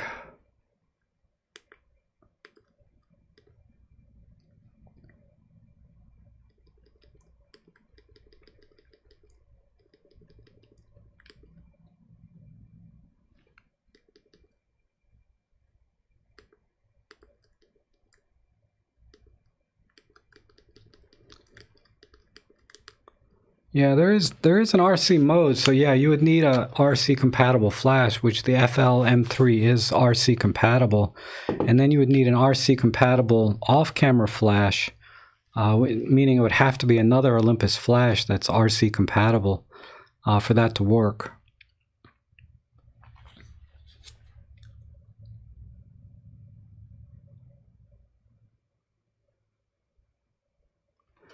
Okay,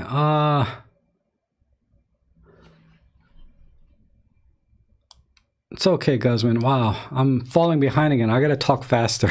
I always say that. If you go to settings, C1 info settings, playback and info play, highlight shadow, then playback, use on the info button, cycle through, you will get the full screen blinkies.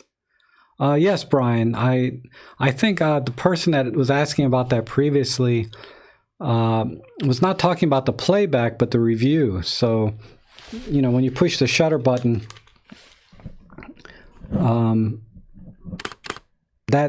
that you know, half-second or 3-second review of the image that comes up immediately after, that's where he wanted to see the blinkies, not in the playback. I think he understood that the playback does cycle through.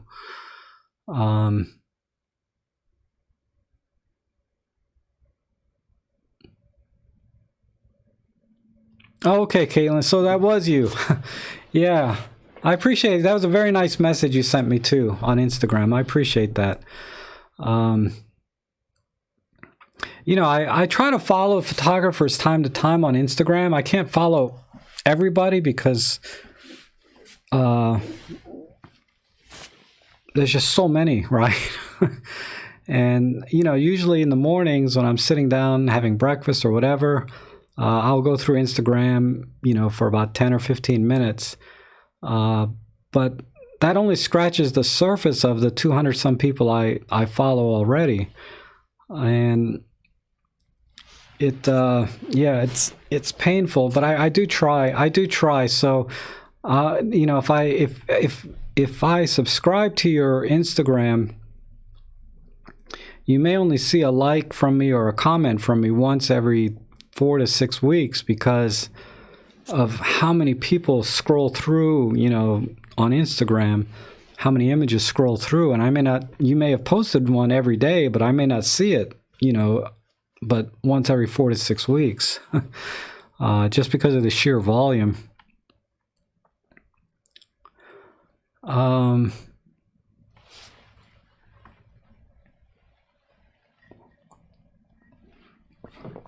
Okay, let's see.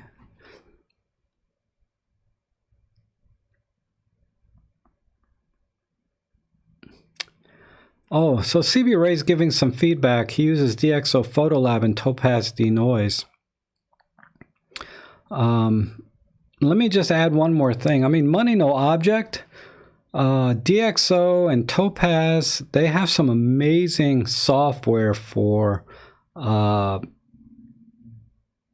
denoising, and there was something else. I went to a launch event and DxO was there.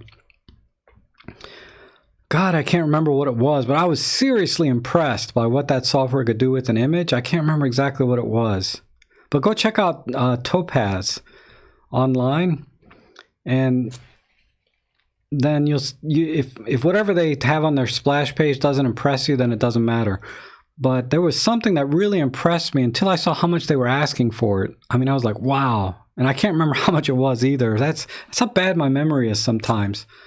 It was like $400. I mean, it was some price that I would never pay because I'm not a big post-processing guy to begin with. But if I were, I would seriously consider that software. So check out Topaz and DxO, Mark, like Ray is recommending. You know, assuming money's no object, right? Because software can get expensive. Not as expensive as our cameras for the most part, but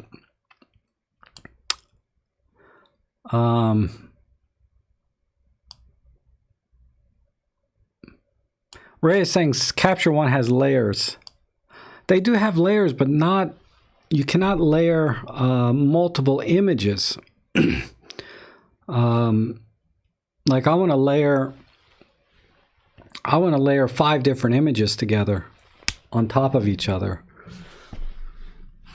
Because, my buddy, he's a Capture One affiliate, and he has some street cred with Capture One. I can't remember exactly what it is.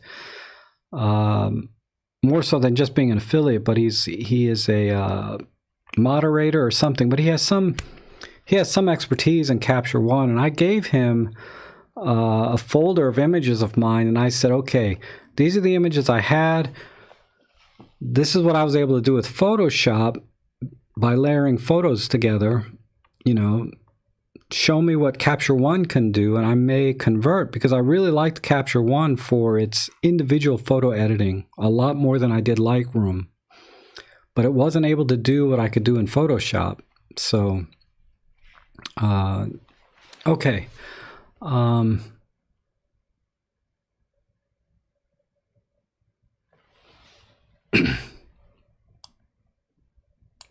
What do you think about using Luminar 4 for post-processing?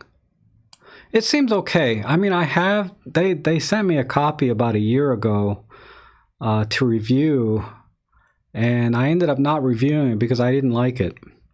And it's not because the individual processing of photos was bad or anything. It does a fine job of image processing, and then in that time, they've added, sky replacement and artificial intelligence and all kinds of things to it that I haven't tried out personally. The problem I had with the software, and it still seems to be the case, is that I wasn't able to manage my photos. It didn't have a good data asset management section like Lightroom does. So it was unusable to me because I have tens of thousands of images, and I need to be able to catalog those somehow, and it was very weak in that department. So that's why I never could promote it on my channel, because it's not something I would actually use. Because there are times when I do quote-unquote paid promotions, and paid promotions are at the very least, if a company sends you, like they sent me this LED light for free, right? And when you watch a lot of video reviews, all they say is, I'd like to, they'll say that who is this? Bowling sent me this light out, to review, and I really appreciate that, blah blah blah. And it's like, but you got to understand, when that little statement means that this is a paid promotion, because they usually follow that up with and say, they didn't pay me to do this review, they didn't tell me what to say, but they sent me this light, to review. And I'm like, if they send it to you for free, it's a paid promotion, end of story. And you cannot say they didn't pay you to do the review or tell you what to say, because as a reviewer of gear, and if you plan on doing more gear reviews, right, then you really can't say anything bad about a product. I mean, you can give fair criticism of a product, right? Because usually products that suck is because of the price point. If this light cost me $25 and it sucked, I wouldn't say this light sucks. I would say, for the price, this is a pretty good light, right? That would be the worst thing I could say about a product from a company that, subconsciously, I feel like there's some goodwill there when they send a product to you. And when I do product reviews, I'm always very honest, because I'm very specific about the products I choose to review. And I don't take a product unless I think it's going to be good. And that's why you don't see too many product reviews on my channel. I do them time to time. Like I did one for this microphone that I use all the time because it's awesome, and it's only $50 or $60 with the total setup here. And I'm very conscious of, if you watch a product review on my channel, you'll see a little logo, or what do they call those, watermarks that say this is paid promotion. And it's not like they paid me money to do the review, but they did send me the product for free, which is same thing as getting paid, right? So anyway, God, I just went on a rant about that. Sorry. But yeah, just it bugs me when I see other reviewers say, whoever sent me this product to review, but they don't follow that. But then they say they didn't pay me. That is I think that's misleading. Okay.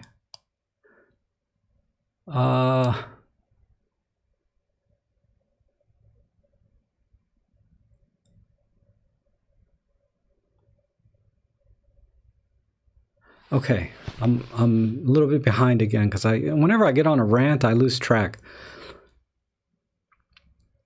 So that was Guzman. That was my answer for you from probably 10 minutes ago. Hey Rob, does the IBIS handle diagonal panning when the camera pointed up 45 degrees? I take a lot of aircraft photos and air shows. I think the M1, M2, X along with the Pro lens. I shoot with the M1 Mark II and X along with Pro lenses. Yes. The IBIS is 5-axis, so it's rotate and up and down, left and right, right? So that's 1 for up and down, 2 for left and right. Rotating, which would handle the sort of diagonal. And then it's also that, so that's 1, 2, 3. It also tilts back and forth this way, right? That will also help some of the diagonal shooting. So yeah, so and then rotate. So that's 1 is rotating, then up and down, left and right. That's 3, 4, and 5. So all of those, basically, it's about as close as you can get to handling a diagonal that you're talking about for airplanes. But with airplanes, generally the trick is really you need to be at a very fast shutter speed anyway. So the diagonal panning is almost a moot point with a fast shutter speed.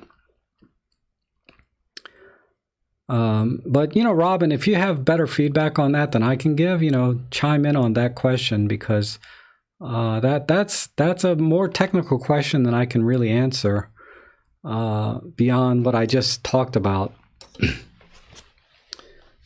But that's more of a intuitive answer. It's not a technical answer. So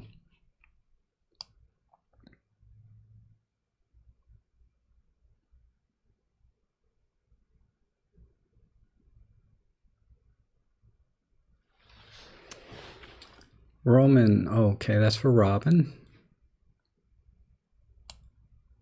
Scott Bourne seems to use Luminar almost exclusively.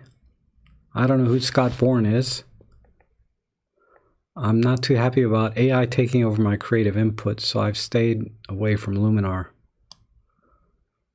I'm sure the AI is not mandatory when you use Luminar. I'm sure you can still manually control everything, just like our cameras, but the only way to do it is like just download everything, the trials, and then decide on one.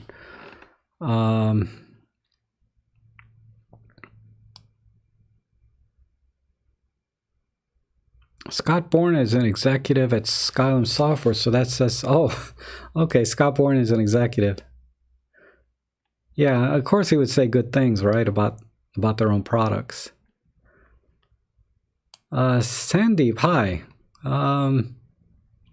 I use the GH5S with the Sigma 18 to 35, a Leica 25, and Olympus 17 and 45 for my video needs. For a month now, I'm trying to find a camera for my newly found love for photography. I don't know why the GH5S doesn't satisfy that need. It's an excellent camera. I know it's only like 12 megapixels, but it's still a fine camera. But if it's a camera that you don't want to use, because I get it, right? You set up your GH5S, you don't want to tear it all down just to go out and take pictures, right? So I kind of get a point from there. And I said this earlier, I think as a second camera, if you can find a Pen F, this makes a great second camera. Because it has so many controls. If you like to shoot in JPEG, I think this gives you a lot of really just this is the most fun camera I've ever owned. So if you really want to get into photography and this is your second camera, this is a great camera to have.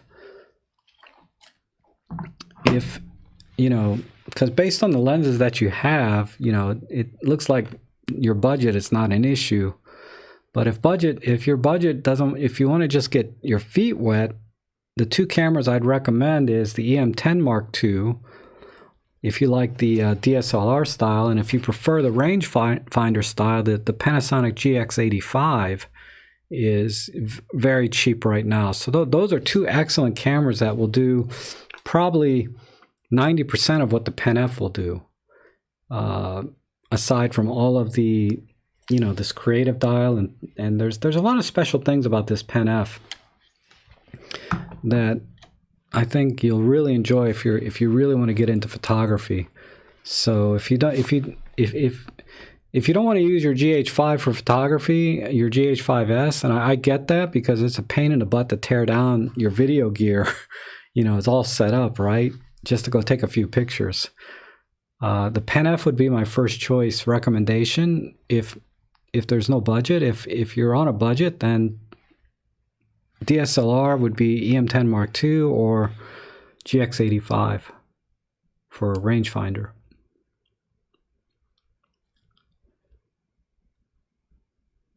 Oh, I'm sorry. I didn't read the second half of your question. Could you please suggest a camera I should consider for nature, landscape, low light portraits? Budget 1,000 to 1,500. Okay.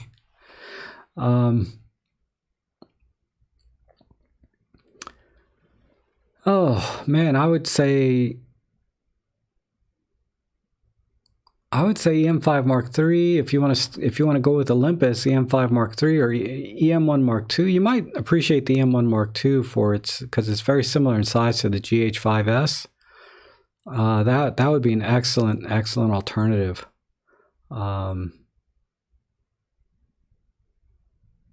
So yeah, if your budget's that high, you know, it's a tough call for me to say for a second camera for photography. If it were me, if I had a GH5S, I'd probably get the Olympus Pen F personally, and that's because I know what it can do. It's not superior in terms of absolute image quality against the E-M5 Mark III or E-M1 Mark II, and it's certainly, the autofocus is inferior by far to those two cameras. I mean, it's fine for general photography, and it's probably as good as your GH5S, to be honest, but it's not anywhere near as good as the E-M1 Mark II. So I think my original recommendation stands, the Pen F, if you want to get into photography. If you like that kind of style.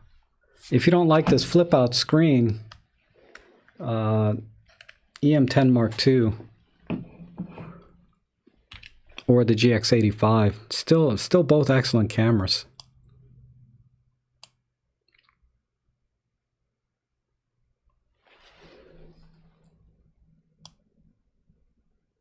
Okay, thank you, Catalin.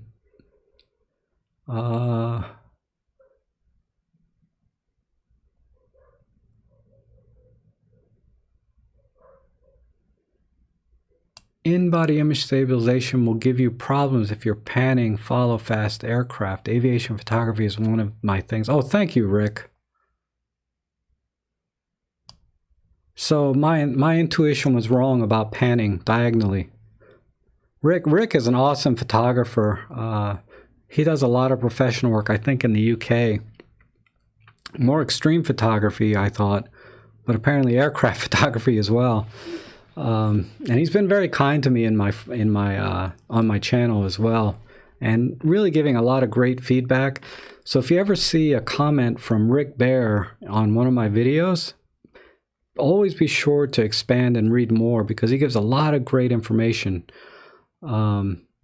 So Rick is saying, because someone had asked me about aircraft photography and panning diagonally and at 45 degrees, and my answer was, intuitively, I would think the 5-axis image stabilization, it would be able to handle that. With the side note that you're such fast shutter speeds anyway, it may not even be an issue.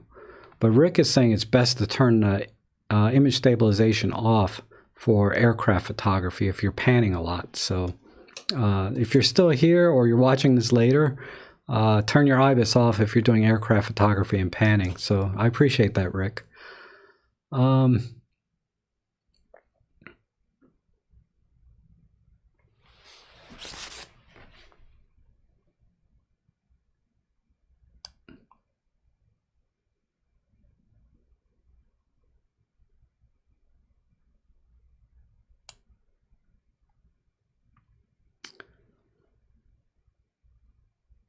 So Ray is asking, you know, a lot of high-profile converts to Ollie only talk about the EM1X, although the EM1.2 is very similar after the firmware 3. Is there any good reason for that? Yes, there is. The EM1X still has superior autofocus over the EM1 Mark II. It also has superior weather sealing and durability over the EM1 Mark II. By some margin, right? And the superior autofocus with the additional object recognition and things like that, but it's beyond that. It has, it's able to process, you know, subject tracking much better because it has a dual processor. Whereas the EM1 Mark II with a single processor does a great job, but the hit rate's going to be lower if you're subject tracking. So the subject tracking is much better in the EM1X. The durability, weather sealing is much better, and then the image stabilization also better by a full stop. So when you see like 6.5 stop stabilization in the EM1 Mark II and up to 7.5 stabilization in EM1X, on paper, that doesn't look like much, right? But when you really understand what a stop is, a stop means it's twice as good, or twice as much light, or half as much, whatever.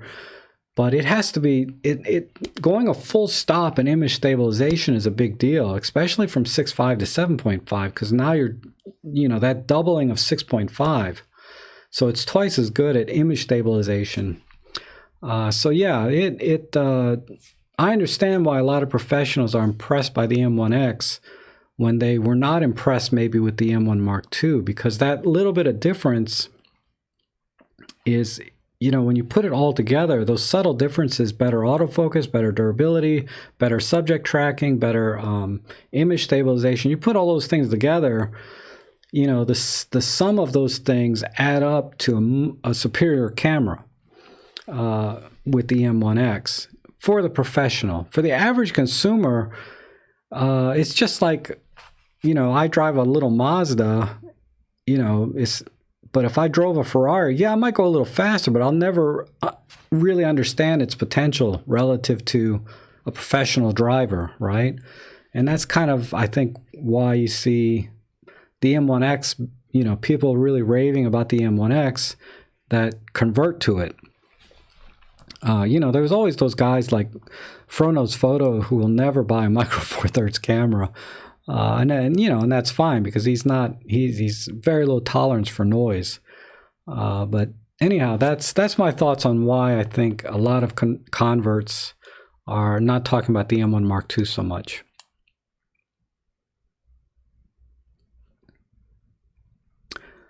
Stephen is saying, getting back to the question from Stephen Patterson about the multiple exposure, I also wish Olympus would offer at least 10 instead of 2.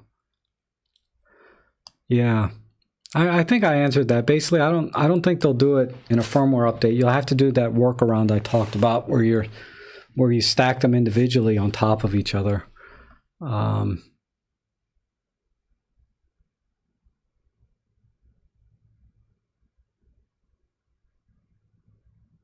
Okay, Patrick. So the library, you know, I haven't really looked at Luminar. Patrick's saying the Luminar 4 has a library function that works well enough, and he's going to, you know, switch to that and turn off his Adobe subscription.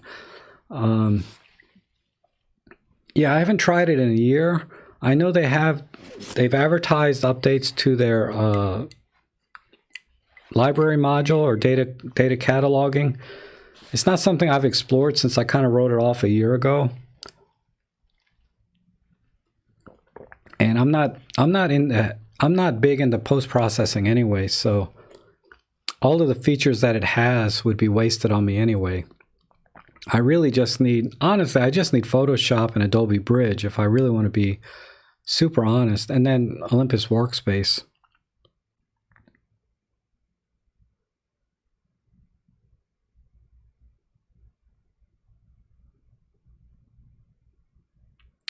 Brian, sorry Rob, if the full screen blinkies is the last option pressed in playback, set rec view to seconds wanted, then the next photo taken show previous as full blinky screen for those seconds.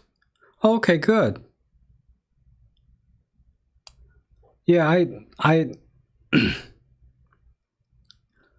did not try that. I don't think. But thanks for letting me know. It's not a workflow that I do when I'm in the field.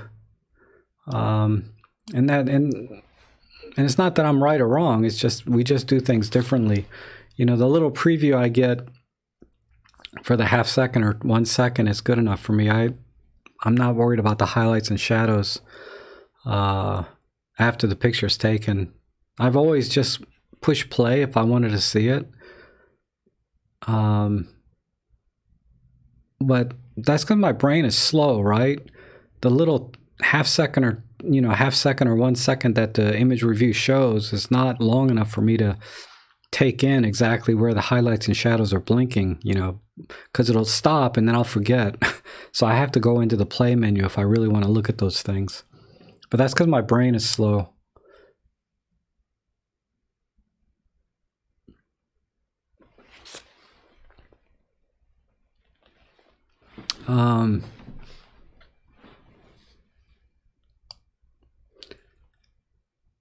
Roman's saying check out the Nikon Z50 for landscape.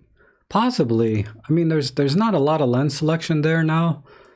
I would think you'd want a wide lens, and I think Nikon just came out with a 24mm f1.8 that will fit that camera, the Z50, but that's $1,000 lens.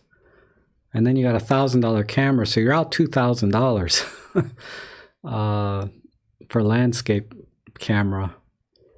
So that I think that would go over your budget of $1,000 to $1,500.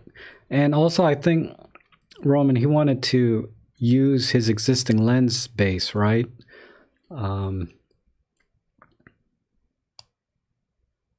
So that $1,000 to $1,500 would go to just the camera body if he stays within Micro Four Thirds. If he switches systems, I think regardless of what system, he's going to break that $1,500 budget pretty quickly. Oh, hi Sulanto, how are you? Yeah, nothing interesting going on here.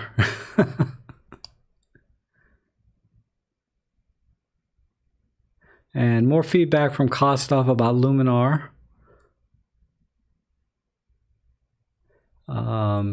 Like I said, it's not a software I use at all, so I can't really add to that conversation. But I appreciate the feedback, Kostov. Anything you can share, anything anybody can share with anybody else is great.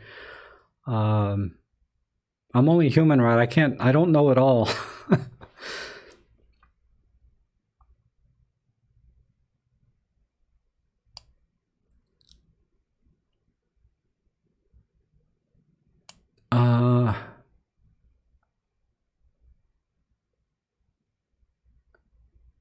Sandeep is saying that APS-C sensors, but IBIS is a must.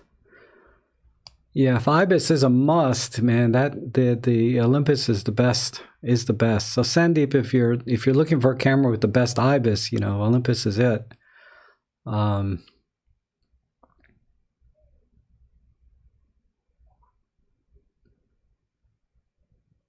recently tried the G95 and a coupled with a 12 to 60. That's pretty versatile. Yeah.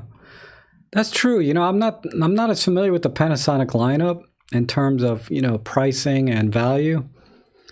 I feel like when the G9 was going for about $1,000 and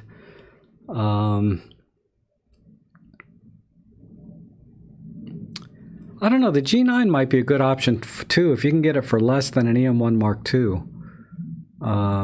People still say the E-M1 Mark II IBIS is better, Sandeep, but that's and certainly the autofocus is better, I think, than the G9. But those are in about the same price range.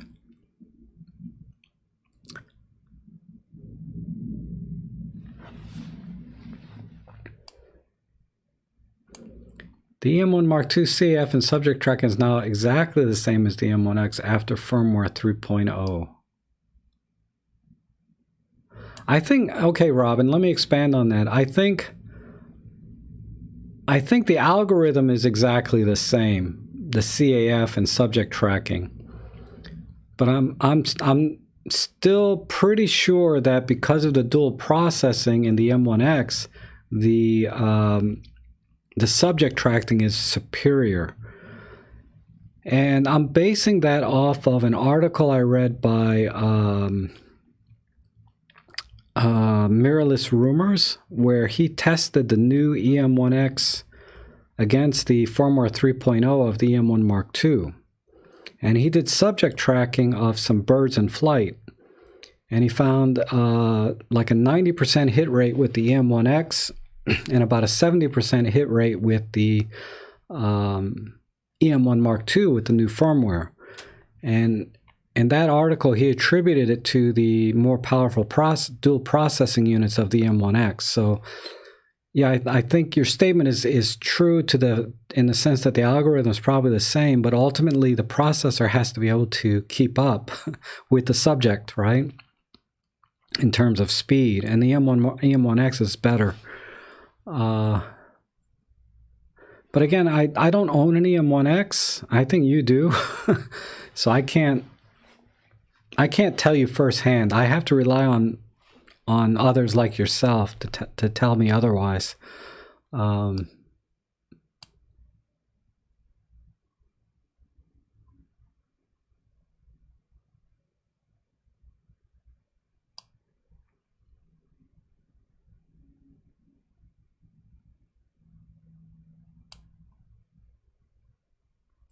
Eddie's asking, for IBIS, do you guys use SIS1 or SIS Auto? I just leave it on auto for me, because I don't do a lot of panning shots.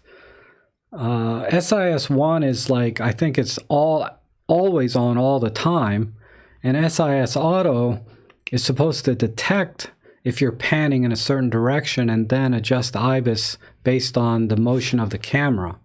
Versus SIS1 means always be 5-axis image stabilization. I mean, I just leave it on auto because I don't do the kind of photography that I would be able to tell any difference between one auto system or the other, one IBIS system versus the other. So it's just not an area of experience that I have. But I understand the difference, technically what they are, but in terms of practice, I can't give you any answer there.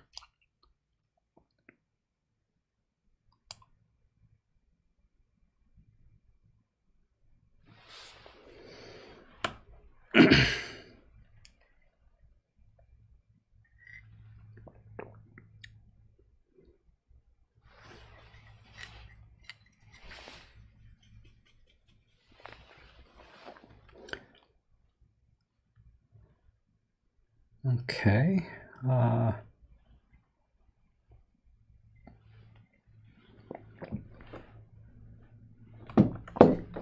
Hi, Rudolph. How are you? I'm just catching up.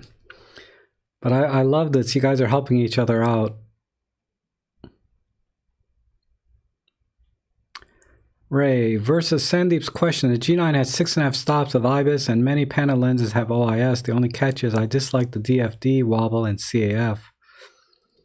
But for landscapes, it doesn't matter. Yeah, the only other reason I didn't really talk about the Panasonic bodies, mostly because I'm not that familiar with their lineup and have no experience with Panasonic other than my GX85, which I was very impressed with, is he already owns a Panasonic GH5S. So that would kind of imply he's familiar with other Panasonic bodies, and I think he's here to kind of ask about Olympus. But yeah, any feedback is welcome, of course, you know, because like I said, my knowledge base is pretty finite.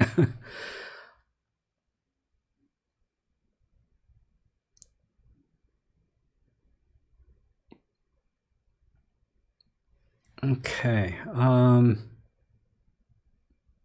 You're welcome, Eddie. The comparison is here, John. Somehow John Sneed, your message got cut off there, so you can try and send that again. Manfred Godek, is handheld with IBIS in OMD as good as a tripod? It's really up to the individual. For me, on most of the Olympus cameras, I can hold 1 or 2 seconds pretty well, handheld. On the M5 III, I've noticed I can hold up to 5 or 6 seconds if I'm doing everything. Leaning against the wall, tucking my elbows, pushing against my head. If I do everything, I can get about 5 or 6 seconds on a E-M5 Mark III. But I'm kind of sweating if the picture is going to come out or not, right? But so far I've been lucky. You know, 2-3 second shots, no problem on an E-M5 Mark III. 5 or 6 seconds for me, if I employ every skill I know. And about 1 or 2 seconds on all the other Olympus cameras. I'm not sure about the M1 Mark II because I rarely take that out for photography. But I assume it's the same as the M5 Mark III because on paper they have the same image stabilization rating at 6.5 stops. But I don't know in practice if they're really the same. I just know the M5 Mark III is amazing. So, you know, handheld will never replace a tripod because there's so many things you can do with a tripod over and above just long exposure. But let's see.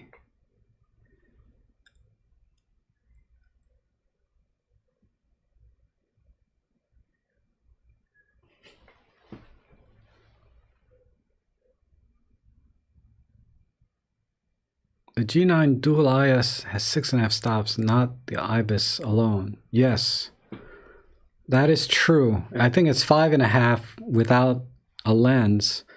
And then if you have a lens that has IBIS, and I'm talking about Panasonic, it's 6.5.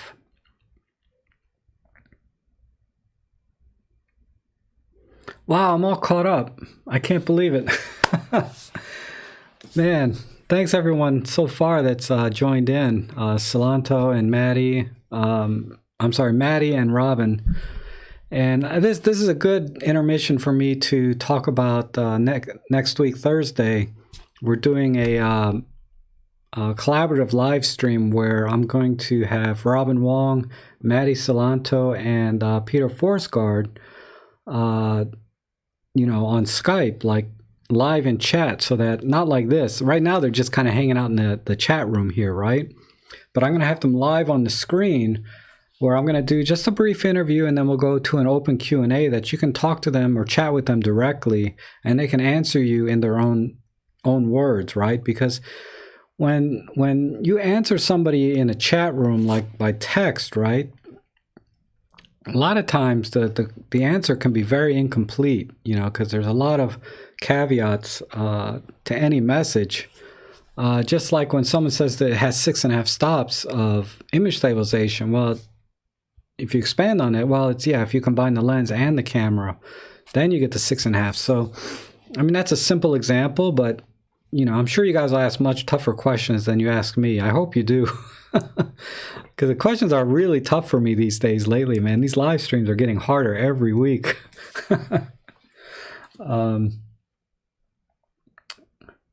What was I going to talk about, though? I did have some. I should check my notes on my own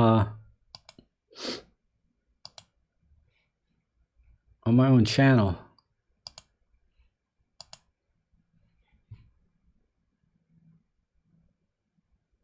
What did I write in here?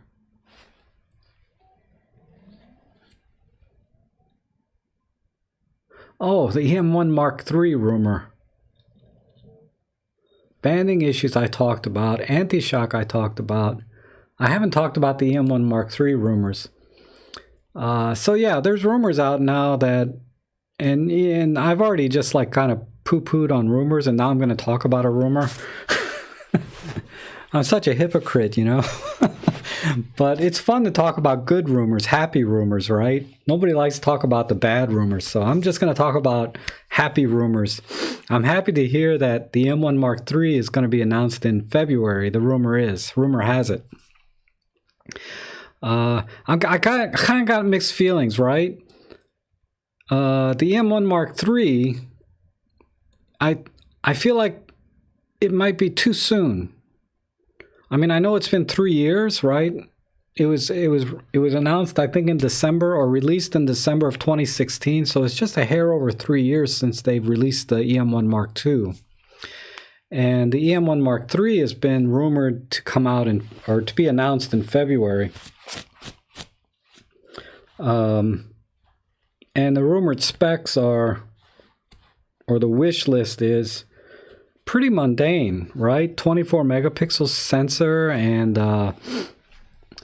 handheld high-res shot, and stuff that we already have, like an E-M1X. I don't want a camera that just trickles down what the E-M1X does. I want a camera that really knocks your socks off, like when the E-M1 Mark II came out and the original E-M1 Mark I, or the E-M5 Mark II came out. When these cameras came out, they really added a ton of value, features, and performance over the previous generation. The E-M5 Mark III was a big disappointment to a lot of people, and I can really appreciate that. I think it's a fabulous camera personally, and it fits a niche for me perfectly, and that's why I bought it. But it wasn't a huge leap from what Olympus already has now. And we shouldn't expect the E-M5 Mark III line to do that. The M5 Mark III line is really sort of their mid-range camera, and it does everything it's supposed to very well. But the M1 line, their flagship line, needs to come out with more than just what they already have, and that's what I want to see. So if I have to wait another year to get a killer E-M1 Mark III, I'm happy to wait. But don't come out next month with a 24 megapixel sensor with the same noise performance or the same image stabilization, the same. What what would really make the E-M1 Mark III is they need to significantly improve the granularity of the autofocus system, because right now they're all 121 point autofocus systems, and that's just not enough granularity to get that eye detect that a lot of people rave about on the Sonys. And that sort of PR, I think in practice it doesn't matter, right? I think it's overhyped, the eye detect autofocus, personally, but I'm not a portrait photographer, so I'm not going to say it's not a big deal. But what I see online is people are like, that eye detect on the Sony is like sort of the best thing since sliced bread, and if another camera doesn't have it, it's a deal breaker. So that's where Olympus, I think, if the E-M1 Mark III improves the autofocus, because they need more than 121 points to be able to focus right on somebody's eyelash, because one focus point is going to be their whole eye. So the autofocus system, there's no way it's going to be able to pinpoint right onto the eye. Speaking of eyes, mine are really red. But so if they come out with a camera that the autofocus points, they might have 500 or 600 autofocus points, and they have a new TruePic 9 processor that can handle that volume of autofocus points and process all of those, then I don't really care about the sensor being 24 megapixels or 20, whatever they come out with is fine. So that's where the most significant improvement needs to be on the E-M5 Mark III, is in the autofocus system, to be able to compete with the Sonys and the Fujifilms with the million autofocus points that they have. And then, you know, there's a huge wish list that I saw of, you know, Bluetooth and things like that. I don't know if, I don't have a feel for how much demand there is for those kinds of things. You know, you see a lot of people say they want those things, but I don't know in practice about if that, as a professional camera, if that's really, you know, a workflow issue for most professionals or not. For the audience that the M1 Mark II would attract. But that's all I really had to say about that. Is I think my only thing would be is they need to improve the autofocus point so it's more granular. And then surprise us, right, with something in the M1 Mark III, like a feature that is not on any other camera other than the autofocus. What else can they put in there that you can't get on any other camera they have right now? That would be nice.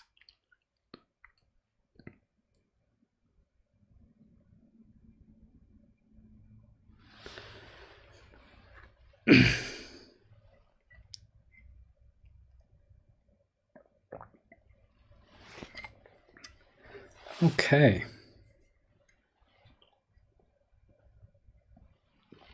Oh, John McCormick saying he uses a beanbag in museums or churches. That's a good idea. I always thought about getting one of those beanbags, right? Or just getting a sock and filling it with rice.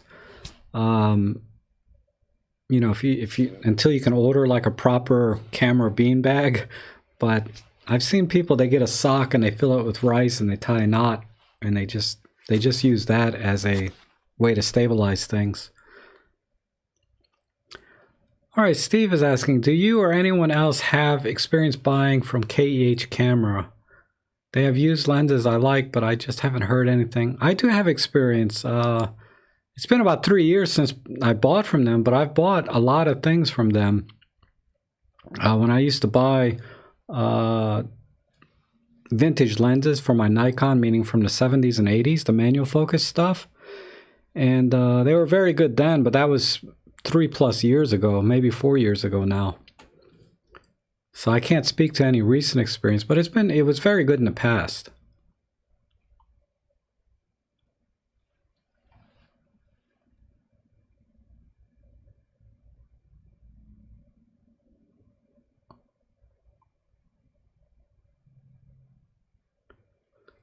John Matthews says, I think Olympus needs more integrated between their audio products and their cameras for video purposes. That would be kind of nice because they do have they advertised that how one of their recorders, at least one, but it wasn't more than two of their voice recorders, could sync with the camera's internal video or video recording. And that was I think that's a really huge benefit for a lot of people that do recording where recording audio at a high quality is very important, like in music industry. The audio has to be of very high quality. And if they're syncing that with their video, all the better. And yeah, that would be nice. That would be nice. But I wonder if the audio department is so separate from the imaging department that it would be a logistics problem for them to work together. If they were in the same building, like on the same floor, they probably would have done those kind of things a long time ago. But they're probably like in different parts of the world.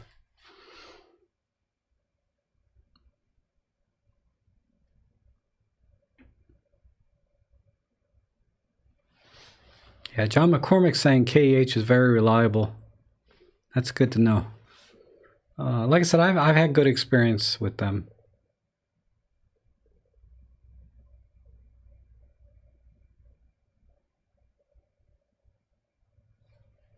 Wow, Ron Snyder saying KEH is usually better. They rate their lenses better than they listed. Interesting.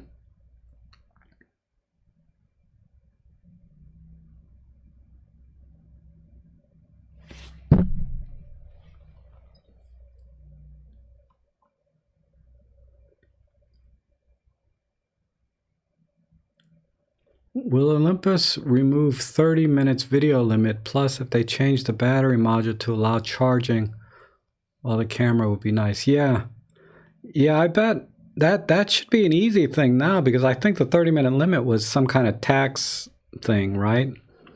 That's been removed, whatever the legal reason was. Yeah, and then I would say charging while using the camera in operation would be nice, because then you could do really long time lapses, right, for hours and hours. That would be nice too. I agree. It wouldn't be something I wouldn't buy the camera for that personally, because I don't do those 2-3 hour time lapse things, but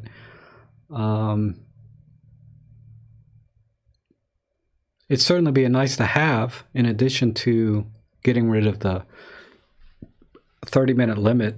For me, those would just be nice to have. It wouldn't be the primary reason I'd buy it.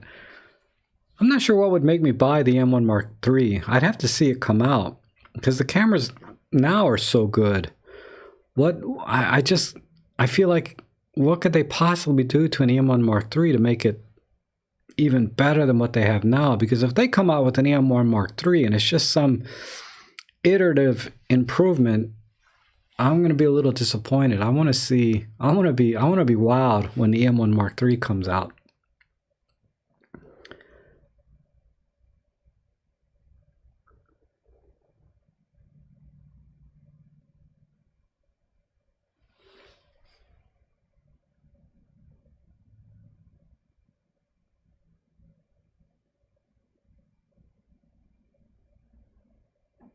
Yeah, Kostov, it needs something. And, Sandeep is saying the GH5S just didn't click for him in terms of photography, and I get that, some cameras, you just don't inspire you to go out, or just when you're trying to take a picture, the control layout or whatever just doesn't seem to doesn't work right in your workflow somehow. And that's why like this XT30, people rave about all the manual buttons and everything, and I'm just so entrenched in Olympus that when I try to use this camera, because I look at the images I took with this camera on the first couple days I had it, everything's out of focus, and I'm like, why? This is supposed to have the best autofocus ever. And there's more to photography than your equipment. You have to kind of get a feel for your gear, so that when you're trying to autofocus on something, you get what you expect. I don't know how to explain it. I'm sorry, I'm not being very articulate, but now at least when I take this out, I can get the autofocus to focus the way I want it on what I want and get the results that I want. And I'm getting better with this, and I'm getting better with the GX85, which is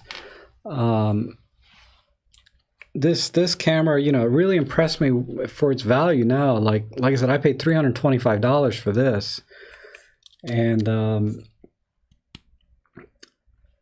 maybe Solanto or anyone, if you're still here, Maddie, someone's saying that there's an L monochrome D on the G9. And when I go into the menus on this camera, I have the L monochrome, but I also have a separate one called D monochrome or dynamic monochrome. Is that what people are referring to on the Panasonics, or does the G9 have a separate L monochrome D that's different from D monochrome? I don't know if anybody can answer that, because I do have some feedback on the D monochrome, because I have tried that. And people are saying I should try the L monochrome D, and I'm wondering if maybe I did try and just don't know it. I do know I've tried the monochrome, D monochrome. Hi Rob, do you still use your old Nikon lenses? Oh, I still have them all, Lyndon. I still have them all. It's crazy.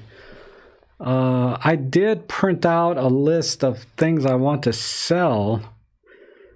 Like, God, my 70-200, my 85, my 150-600. I mean, those are lenses I'll probably never use again.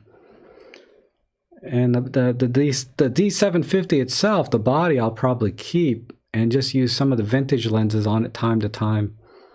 Like my 35mm Zeiss Distagon. Oh my God, that lens is awesome on that camera.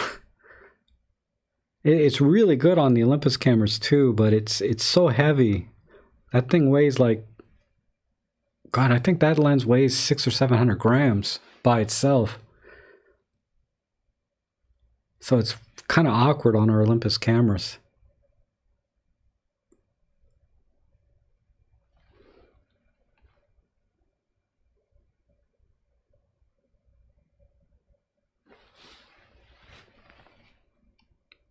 Wow, all of a sudden the comments kind of just flew up.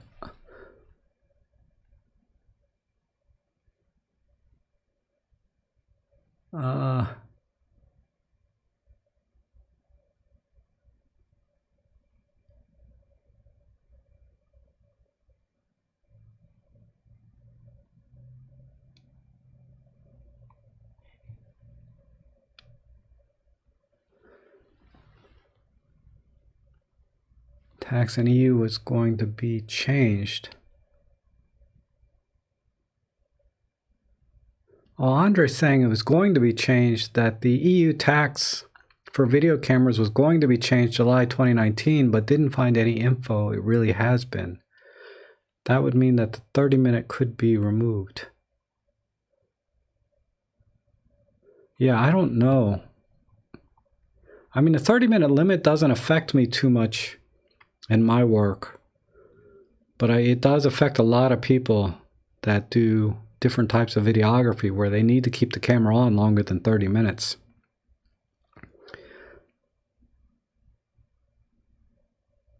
Oh, thanks, Maddie. So the G9 has monochrome, L monochrome, and L monochrome D. And that's different from D monochrome, right?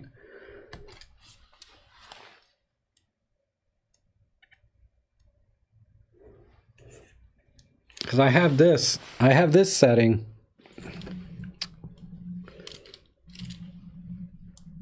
I have this setting here, dynamic monochrome. But then I have L monochrome, right? But that's it. I don't have L monochrome D.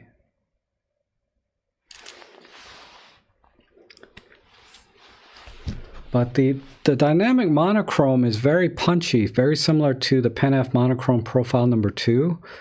The only problem with the dynamic monochrome is that you're fixed in the settings. Like you can't adjust anything once you got it in terms of features. So let me show you what I mean. Like you see like on a regular L monochrome, you have all of these things down on the side. Contrast, sharpness, noise reduction. That must be saturation. I'm not sure what that is. But D monochrome has no options. It's either on or off. So you can't like apply a red filter or do any kind of tinting or, you know, so it's a little limited, but it does provide a very contrasty black and white.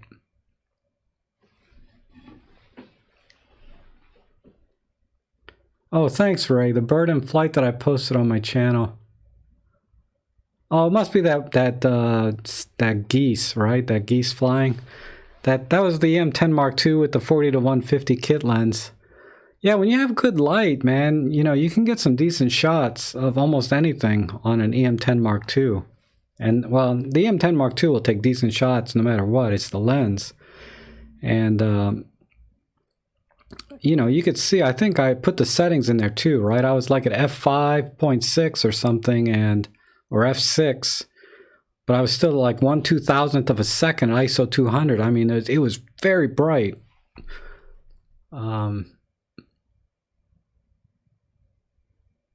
Yeah, so L monochrome D. So I bet L monochrome D is the same thing as D dynamic monochrome, but now you can apply different settings to it. I'm just guessing. I don't know. Oh, Roman's asking me, is the autofocus on the GX85 still slow, or could you fix it? All right, so I did, when I went out the other night, like you saw the vlog on my my YouTube channel, right, where I compared all the black and whites. The GX85 was still struggling compared to even the Olympus Pen F. And I did expand the focus points like Maddie had suggested, or the focus square to be a little larger, and then I made it smaller and I tried a few different things. And I was focusing on the same exact point as the other two cameras, the Fuji and the Pen F. And I would say about 10% of the images I was having trouble focusing versus the Pen F. So it wasn't like a huge difference, right? I mean, it was just sometimes the GX85 struggled, and I ruled out the lens because I'm using the same exact lens on both cameras, the 25mm f1.7 when I went out. So I used the same exact lens on both cameras because I wanted to rule out that maybe using an Olympus lens on this camera was causing some autofocus issues, right? So I said, okay, I'm going to put a Panasonic lens on here, and then I'm going to put the Panasonic lens on my Pen F, same exact one. And I would say there was about 10% of the images or shots that I took where it took me a couple of tries to get it to lock focus, whereas the Pen F, you know, would lock on every time, and same thing with the Fuji. So there's that. It wasn't like a huge difference. It was just occasionally I did struggle. So I'm doing much better than I did the first day I took it out, just like with the Fuji. The first few days I took that thing out, I could not focus worth a damn. And the GX85, it was even worse. I was really struggling, but now at least I think on those two cameras, the Fuji and the Panasonic, I'm pretty good at focusing with those now. And but the GX85 was still struggling a bit.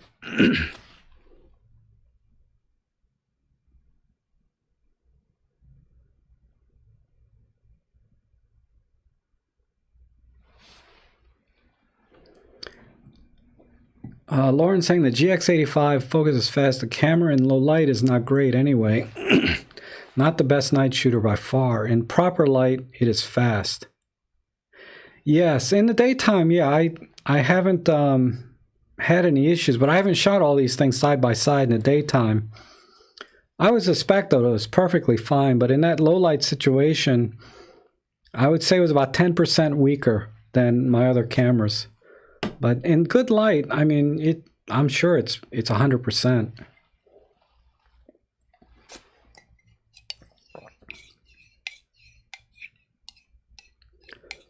Maddie's saying the G9 is better than the GX85. Just it's hard to tell how much better. And that's the thing, right? Is you know, I'm throwing out some arbitrary percentage. I'm saying that this GX85 I was missing about 10% of the shots. But that's very subjective, you know. It's just kind of a gut feeling. It's not a lab test where I can say at this EV or this luminance and this amount of and this particular subject that this camera focused at this level, and then this camera focused at this level. You know, it's not a lab test, right? So that 10% difference could still be all user error. In terms of how I was autofocusing. Maybe there's something I didn't do, you know, and that's why it just takes me time to kind of get a feel for the camera to the point where I can handle it properly and use it properly to maximize its performance. Like I said, that Fujifilm, I think I use that as an example a lot because people rave about the autofocus system and all of the features it has. And when I took that thing out the first couple of days, I was like, meh, you know, I was not impressed, you know. But now that I've had it for a little while and I'm starting to kind of get a feel for it, I'm a little bit beyond disappointed now. I would say, because I would say I was a little disappointed at first, more than just not impressed, but I was a little disappointed. So I can say that I'm probably past a little disappointed, and I'm up to a man, it's okay. But I haven't taken it out enough to appreciate what Fuji was trying to do with this camera and the film simulations and everything else. Because it's not fair to judge a camera off just a few images or a few hundred images. You really have to kind of really use it and understand and get into the syllabus or design language of the camera to really appreciate what it can do. And I'm willing to give Fuji a chance because there's such a huge fan base for that camera. Just like the Olympus Pen F, reviewers were not crazy about this camera when it came out. They loved how it looked, love it or hate it. It was kind of one of those kind of reviews, right? You either love or hate it. But now that I understand that the entire syllabus of this camera, the DNA, the sort of the emotion that, I don't know how to put it, but what they put into this camera, I just love this camera to death because I totally get it. I understand what they were trying to do. But I've had this camera a long time, and it took me a while to get to that point because when I first got it, I was purely cosmetic. I just liked how it looked. But now I love everything about this, the images that come out of it, the controls, all of the various settings that I can do with this. And I'm not there yet with this Fuji. I'm just starting to scratch the surface on what is the syllabus and the DNA of this camera that where I'll fall in love with it and become a Fuji fanboy. Like there's such a huge fan base for this. I'm just not there yet. But I do like a lot of things about it because, the camera, like the GX85, I can easily say that the menu system impressed me the most because I was able to get in and my brain wrapped around that menu, no problem. I mean, it's very different than the Olympus, but it didn't take any effort mentally for me to adapt to this camera menu-wise, other than the tiniest things. And then the images that come out of it are perfectly, fine, but I don't have that sort of love for this camera yet. I just have sort of an appreciation for what it is now. But the Fuji, what I like about it, aside, the menu system is not great for me. It didn't work for me. I can get through it, but it's a little bit awkward for me to still get through the menus. And, I'm really trying to understand the physical controls on this camera because ultimately all you need to do is shutter speed, aperture, and ISO. And they have the shutter speed and aperture on physical rings, but then the ISOs, I just leave that in auto. So I thought that, I would love that, right? That I'd be able to just control these things just from these dials. But then in practice, I didn't really use this. I have the aperture on auto, the lens on shutter speed on auto, whatever. No, I had the shutter speed on auto, but then I would manually change the aperture. And because this is a digital ring, even though it has the little clicks in it, the hard stops, it's not like a true manual aperture lens for some reason, because I used to be able to, when my eyes were better, I used to be able to see what aperture I was in by looking at the screen, or on my Nikon, I could look at the top plate.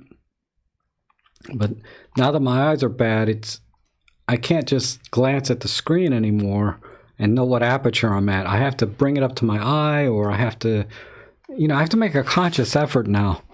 So I'm not really enjoying the aperture ring anymore, as I thought I would. But anyway, that's all very personal experience with these cameras. Your experience may be very different than mine because of, just like, I forget who it was wanted to see the highlights blinking on the review image, whereas that's something I would never really worry about personally for me. Okay, Hi, Rob. Roy is saying something on a different subject. As being a Star Trek fan, is your favorite series character? Have you been to any conventions? Okay, I've never been to any conventions because they're always so far away, and it's just a little bit pricey for me. I'm not that big a fan that I'd want to go to a convention, but I am a huge Star Trek fan otherwise. And I really like them all. So the question is, favorite series and character? Oh, wow, I haven't thought about Star Trek in a while, though, because I'm still waiting for Enterprise and Picard to come on. But when I think back, I really liked, for a series, I like the series Enterprise, the prequel to the Star Trek. That's still kind of my favorite series as a whole. Individual episodes, my favorite episodes are in The Next Generation. Some of my favorite episodes, but as a series as a whole, I really liked Enterprise. I connected with that series. And my favorite character would have to be Tuvok and or 7 of 9, and not for the obvious reasons for 7 of 9, but I really liked her character, and I liked Tuvok's character. I thought those two were pretty solid. So anyhow, that's that. Lauren says the Fujifilm EX3 is more like your Pen F. Yeah, it is. I mean, it's very similar. I almost got like the EX3 instead of the XT3 or XT30. But because of my channel, I really wanted to get the latest iteration from Fuji.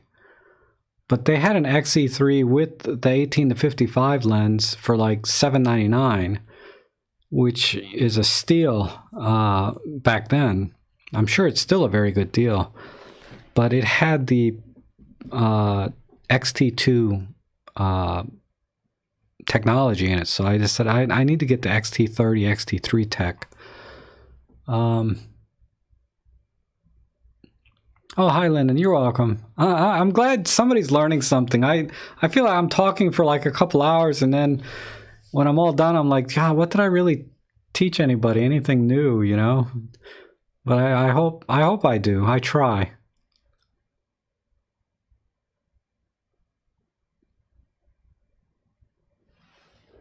Robin is asking which video. I guess, Robin, that's not directed at me.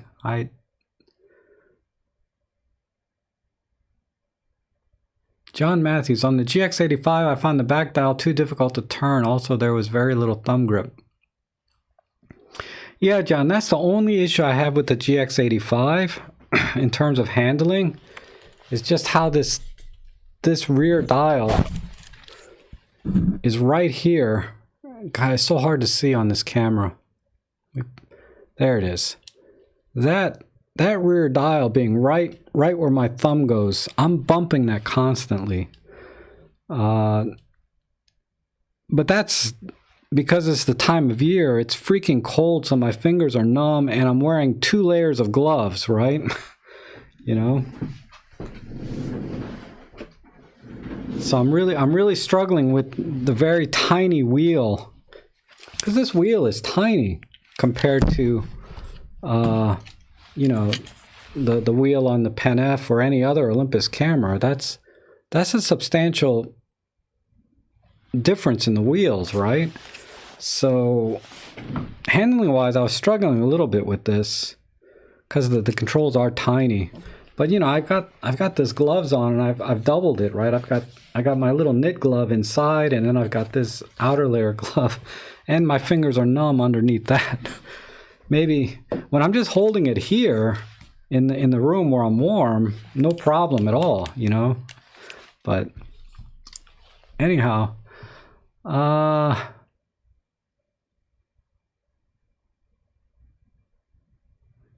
rumor will be making a guest appearance in the next series of the Trek. Yeah. Rise of Olympus. Robin. Oh, thanks. We always learn something, huh? Okay. You learned that I'm wrong about a lot of things. Like using IBIS for aircraft photography. I mean, I'm always very careful to not make definitive statements, you know, like always and never and things like that. Except for the point that I try not to make definitive statements. It's kind of an irony, right? When I say I always try not to make definitive statements, but that is a definitive statement in and of itself. The irony of that.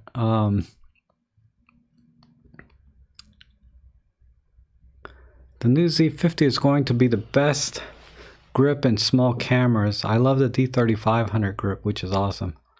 Oh yeah, Nikon has terrific grips, man. My D750 grip, I love it. It's just a total system is just too bulky now for me.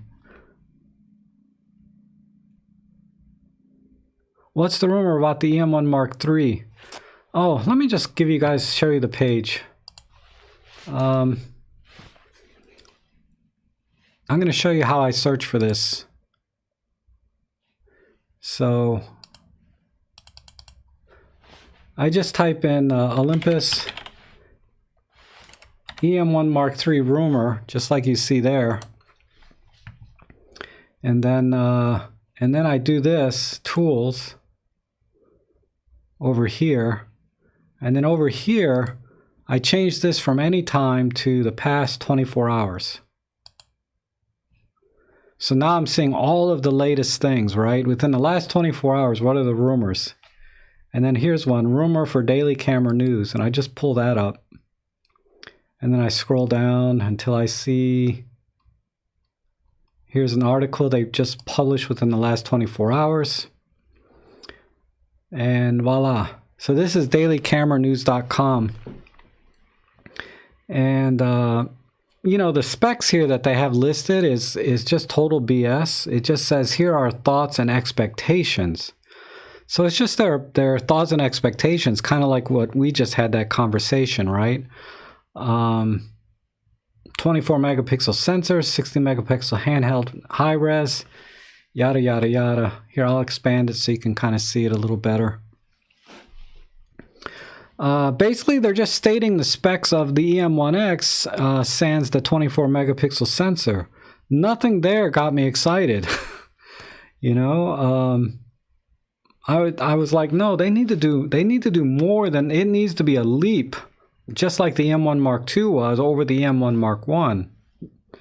But okay, that's that. So that's how I search for rumors, and those are the rumors that I saw. So let me go back.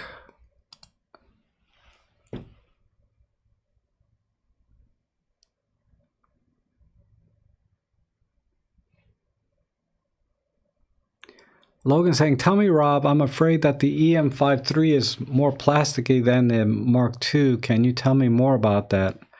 Yeah, it's a full-on plastic body, right? And you know, and this is the example I always give people, is the TG5 is a full-on plastic body, but this camera is rock solid and tough, you know. And this is one of the cameras I can tell you personally, I've thrown this thing across the street on concrete and sidewalks and brick, and just not a frickin' scratch on it, you know. It's like, it's amazing. Let me get the light on it. But this camera is kind of the same plastics, okay? Just very, very durable, very solid. So in terms of durability and weather sealing and I think reliability, you have nothing to worry about because this is a plastic body. But that being said, it's very hard to quantify the feeling you get when you hold a camera that's all metal like this Pen F, where they put a lot of, you know, it's basically a solid piece of metal.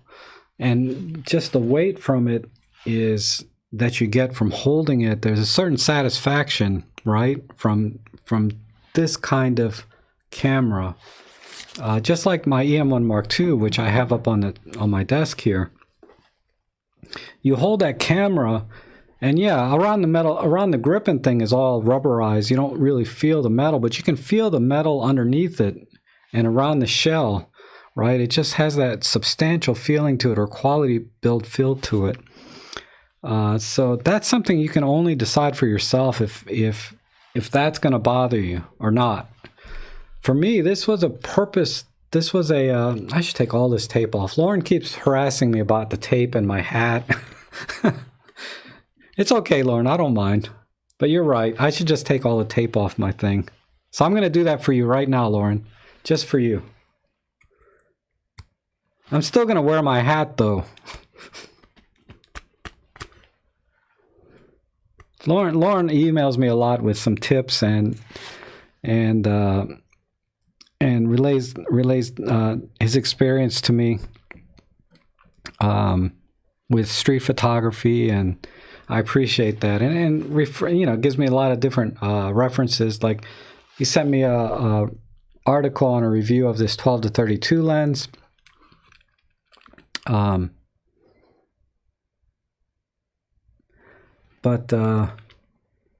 Yeah, so I'm sorry, I forgot. Logan, you were asking me about the plastic. So that's kind of the practical thing is, no, there's no big deal with using plastic. There's no practical reason not to buy this camera. It's going to be durable, weather sealed, etc. But it's the more subjective things, right, that I cannot speak to. You know, this camera definitely feels more premium, just like the E-M5 Mark II feels more premium and solidly built. But I don't think that's a practical issue. I don't think it's practically more durable or better than an all-plastic body. Otherwise, they would make the TG5 out of solid metal, but they don't. They make it out of plastic to make it tougher. So that's my feelings on that. You know, the plastic makes it lighter weight. I mean, there's a lot of practical reasons for having plastic, but I wouldn't worry about it because it's plastic for any practical reason. Plato, E-M1 is as good as the ones on my Canon cameras, and that is saying a lot. Okay, you're talking about the grip, I assume. Yeah, Leo says the E-M5 feels great. I agree. I really like it. You're welcome, Ivan. I'm not sure what I helped you with today. Maybe it's just a general thank you. I appreciate that. The ECG grip gives excellent purchase for the OMD EM10 Mark II. It is.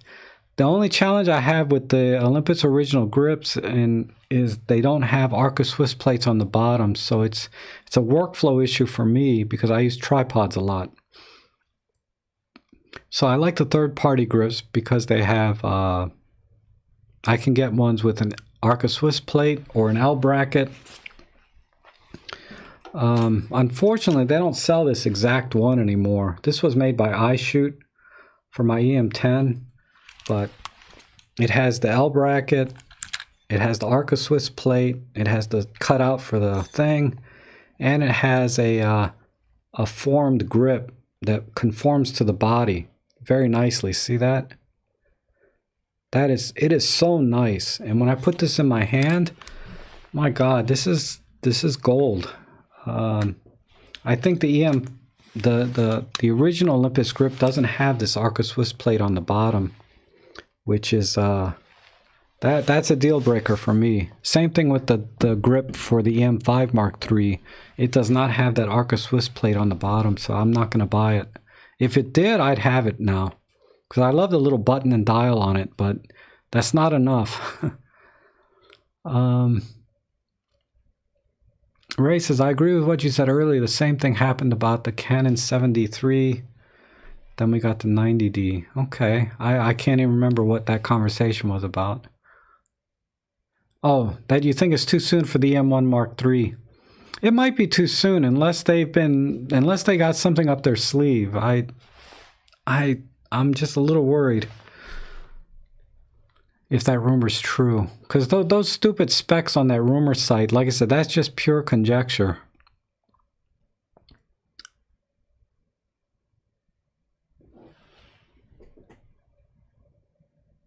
No more plastic bodies for you, huh, Lauren?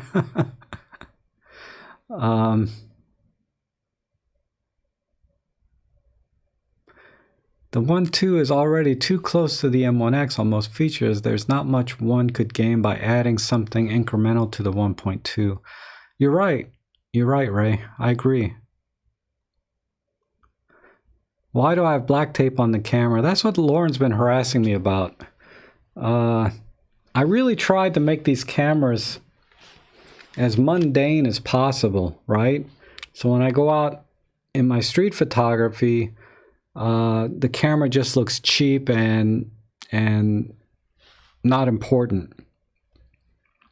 And that's why I had it on there.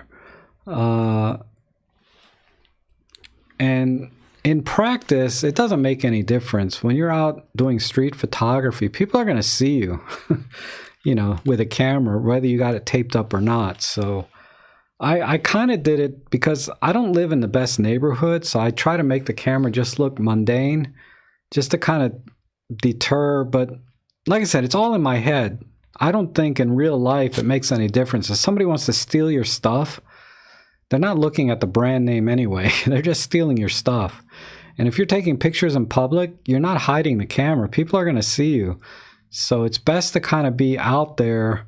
And I think Lauren's correct that, you know, it's obvious you're out there taking pictures and you're not trying to be sneaky or creepy about it. You're just, you know, enjoying your camera and photography and going out, just enjoying your hobby. You're not some creepy guy or some terrorist, whatever, right? You're just a guy out there enjoying the nice day, taking pictures.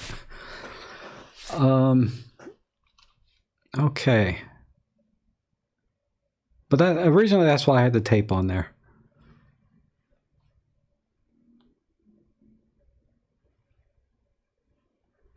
What equipment and software are you using for this webcast?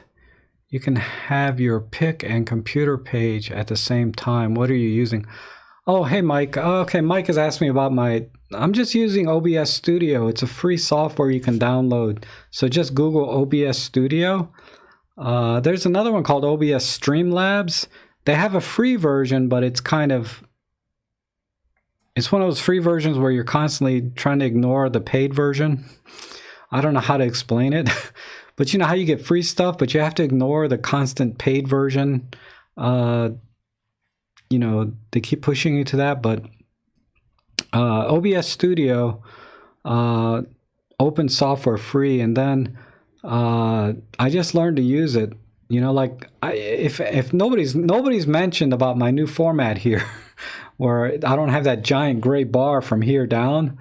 You know, I kind of compressed it down, and then you see how my name here, Rob Trek, is sort of up over the top. Just little things, you know. I guess most people take a lot of these things for granted when you're watching all these channels online, but for me it was kind of a big deal to be able to do this new kind of look that I have. Yeah, OBS software, and then to layer things, I just use a green screen.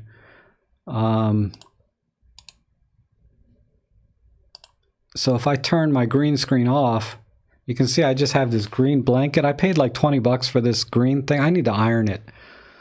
But so what you'll have to do is download OBS Studio, then look at the tutorials about how to do green screens and how to do transitions from, say, this screen to this screen. Things like that. There's like so many tutorials. The one that I've been watching to learn how to do a lot of this stuff is Nick Nimen's OBS tutorials. So watch Nick Nimen's OBS, search for that on YouTube, and then you'll get a feel for how I'm doing all this.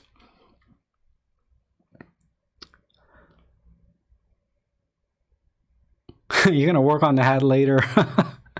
Cheese cutter hat. That's funny. I thought about that because I found one that has nice ear covers to keep my ears warm.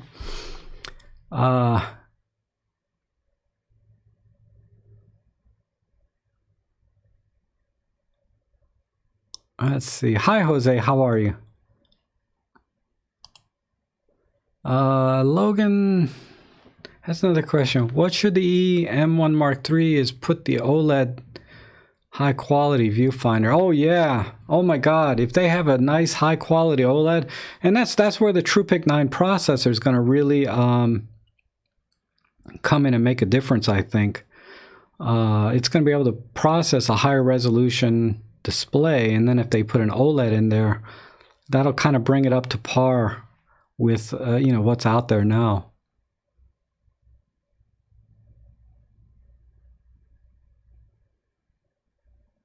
Yeah, Ray. Sometimes street photography is tough. I've only had 2 instances where I was harassed a little bit,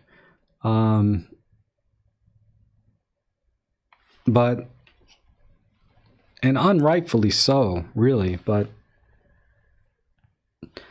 that's a very small amount, and a lot of that has to do with maybe just my attitude or my demeanor. So I might have to.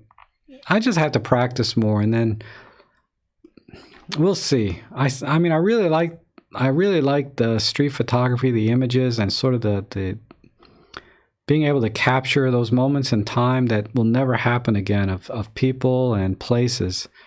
You know, being like documentary photography, but anyhow, that's a work in progress for me too.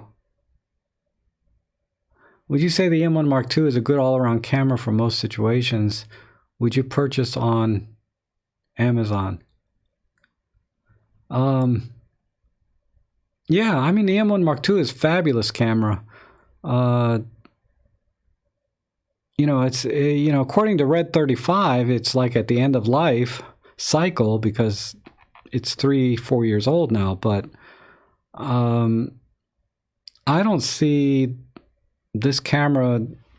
I mean, this camera is going to be useful to me for years to come, I think. I just don't see anything wrong with it. As far as buying it on Amazon, yeah, no problem at all. I prefer to buy locally at the local camera store if I can, but I wouldn't mind buying it on Amazon. I buy a lot of stuff on Amazon.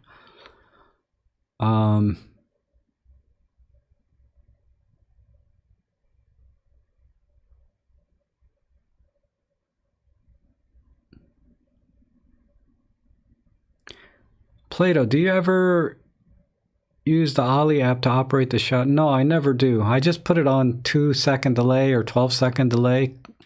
I never use the app as a shutter button. I have experimented a little bit with doing it for my tutorials and videos because I can start and stop the camera recording from sitting behind my desk versus getting out of my desk and walking around because it's so cramped in here. You have no idea. This room is only like 8 by 8, and I've got my whole studio in here. But yeah, for photography, no, I never use the app. Logan saying, what should be good on the E-M1 Mark III is put the OLED high quality viewfinder. Yes.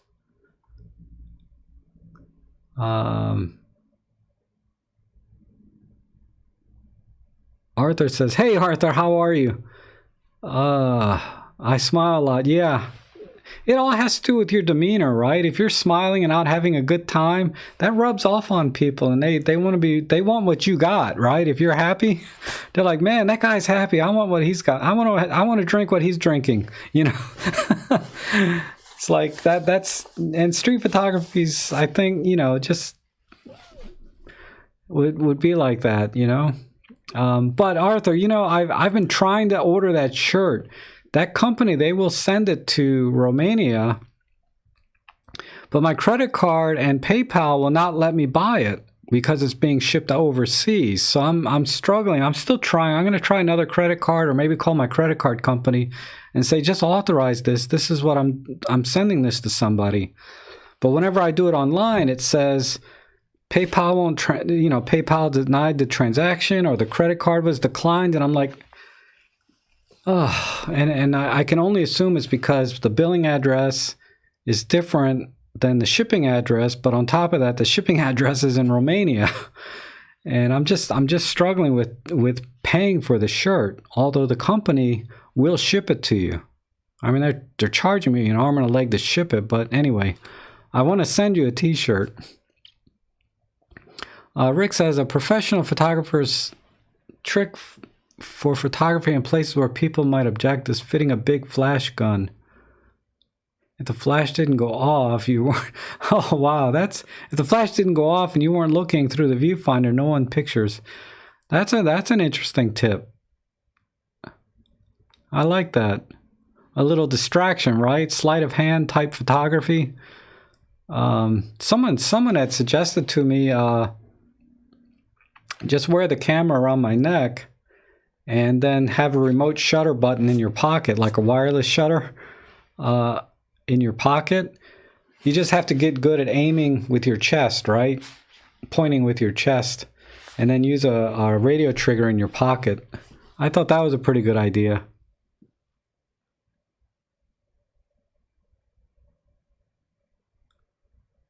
Oh yeah, thanks for reminding me, John, about the plug on January 16th. I do need to get going. My God, it's 12:30. So this is like a 3+ hour live stream. January 16th, 3:45 p.m. Eastern Daylight Time, which is New York City time. So if you go one of those world clock, checkers, you'll know what time it is where you are.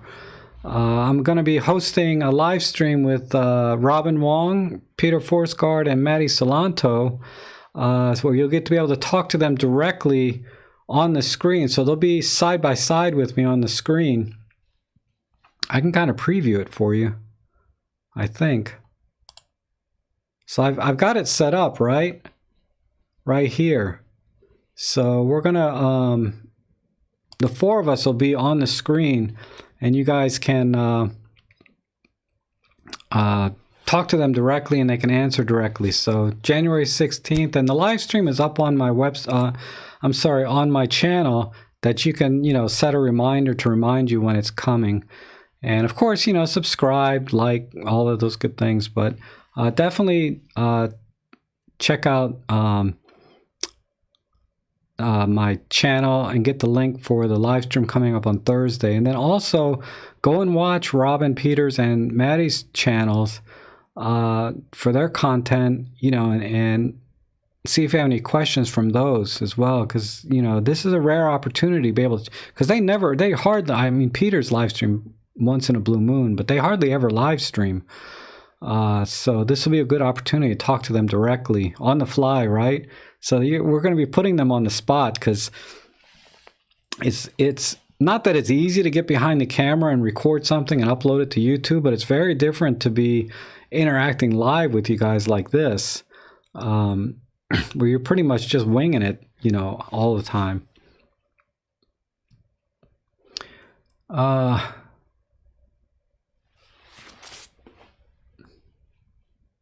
Okay, Arthur, I'll try one more time, but yeah, I'm not having much luck.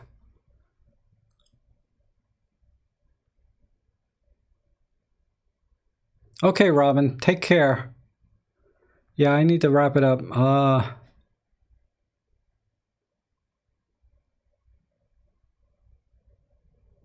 Funny how people do not notice so many phone shots being taken.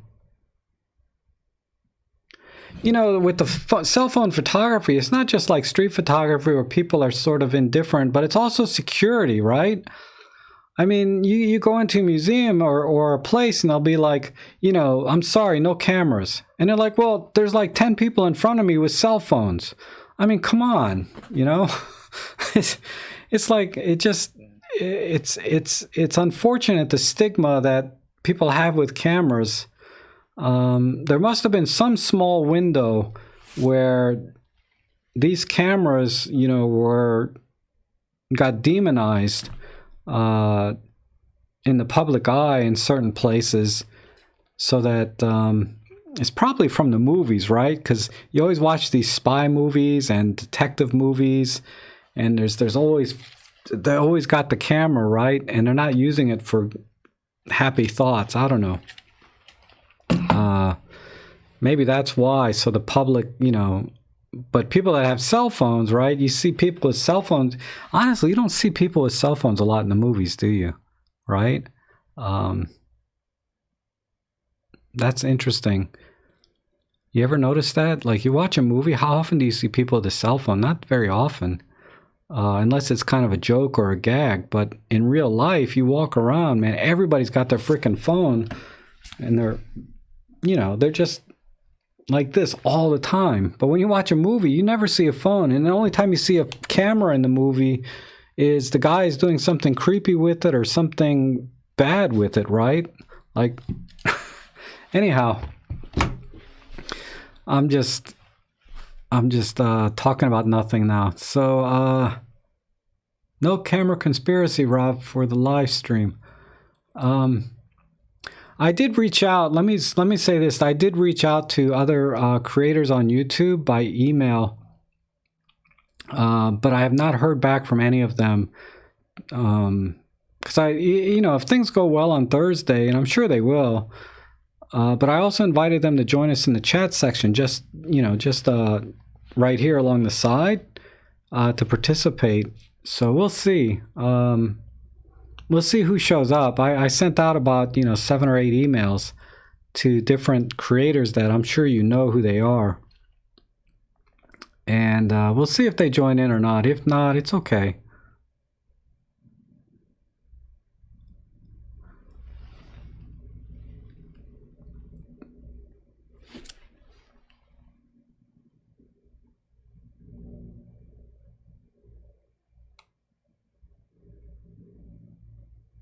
Oh my God, Arthur, are you serious? The zoo charges extra if you bring a camera, but nothing if you have a smartphone. That's ridiculous. Oh, okay. Well, I guess the camera has decided for me. After 3 hours and 15 minutes, the E-M1 Mark II battery has died. So, all right, everyone, we'll wrap it up here on this note. So I appreciate you guys coming in. And we'll see you guys on Thursday at 3:45 p.m. with Robin and Maddie and Peter.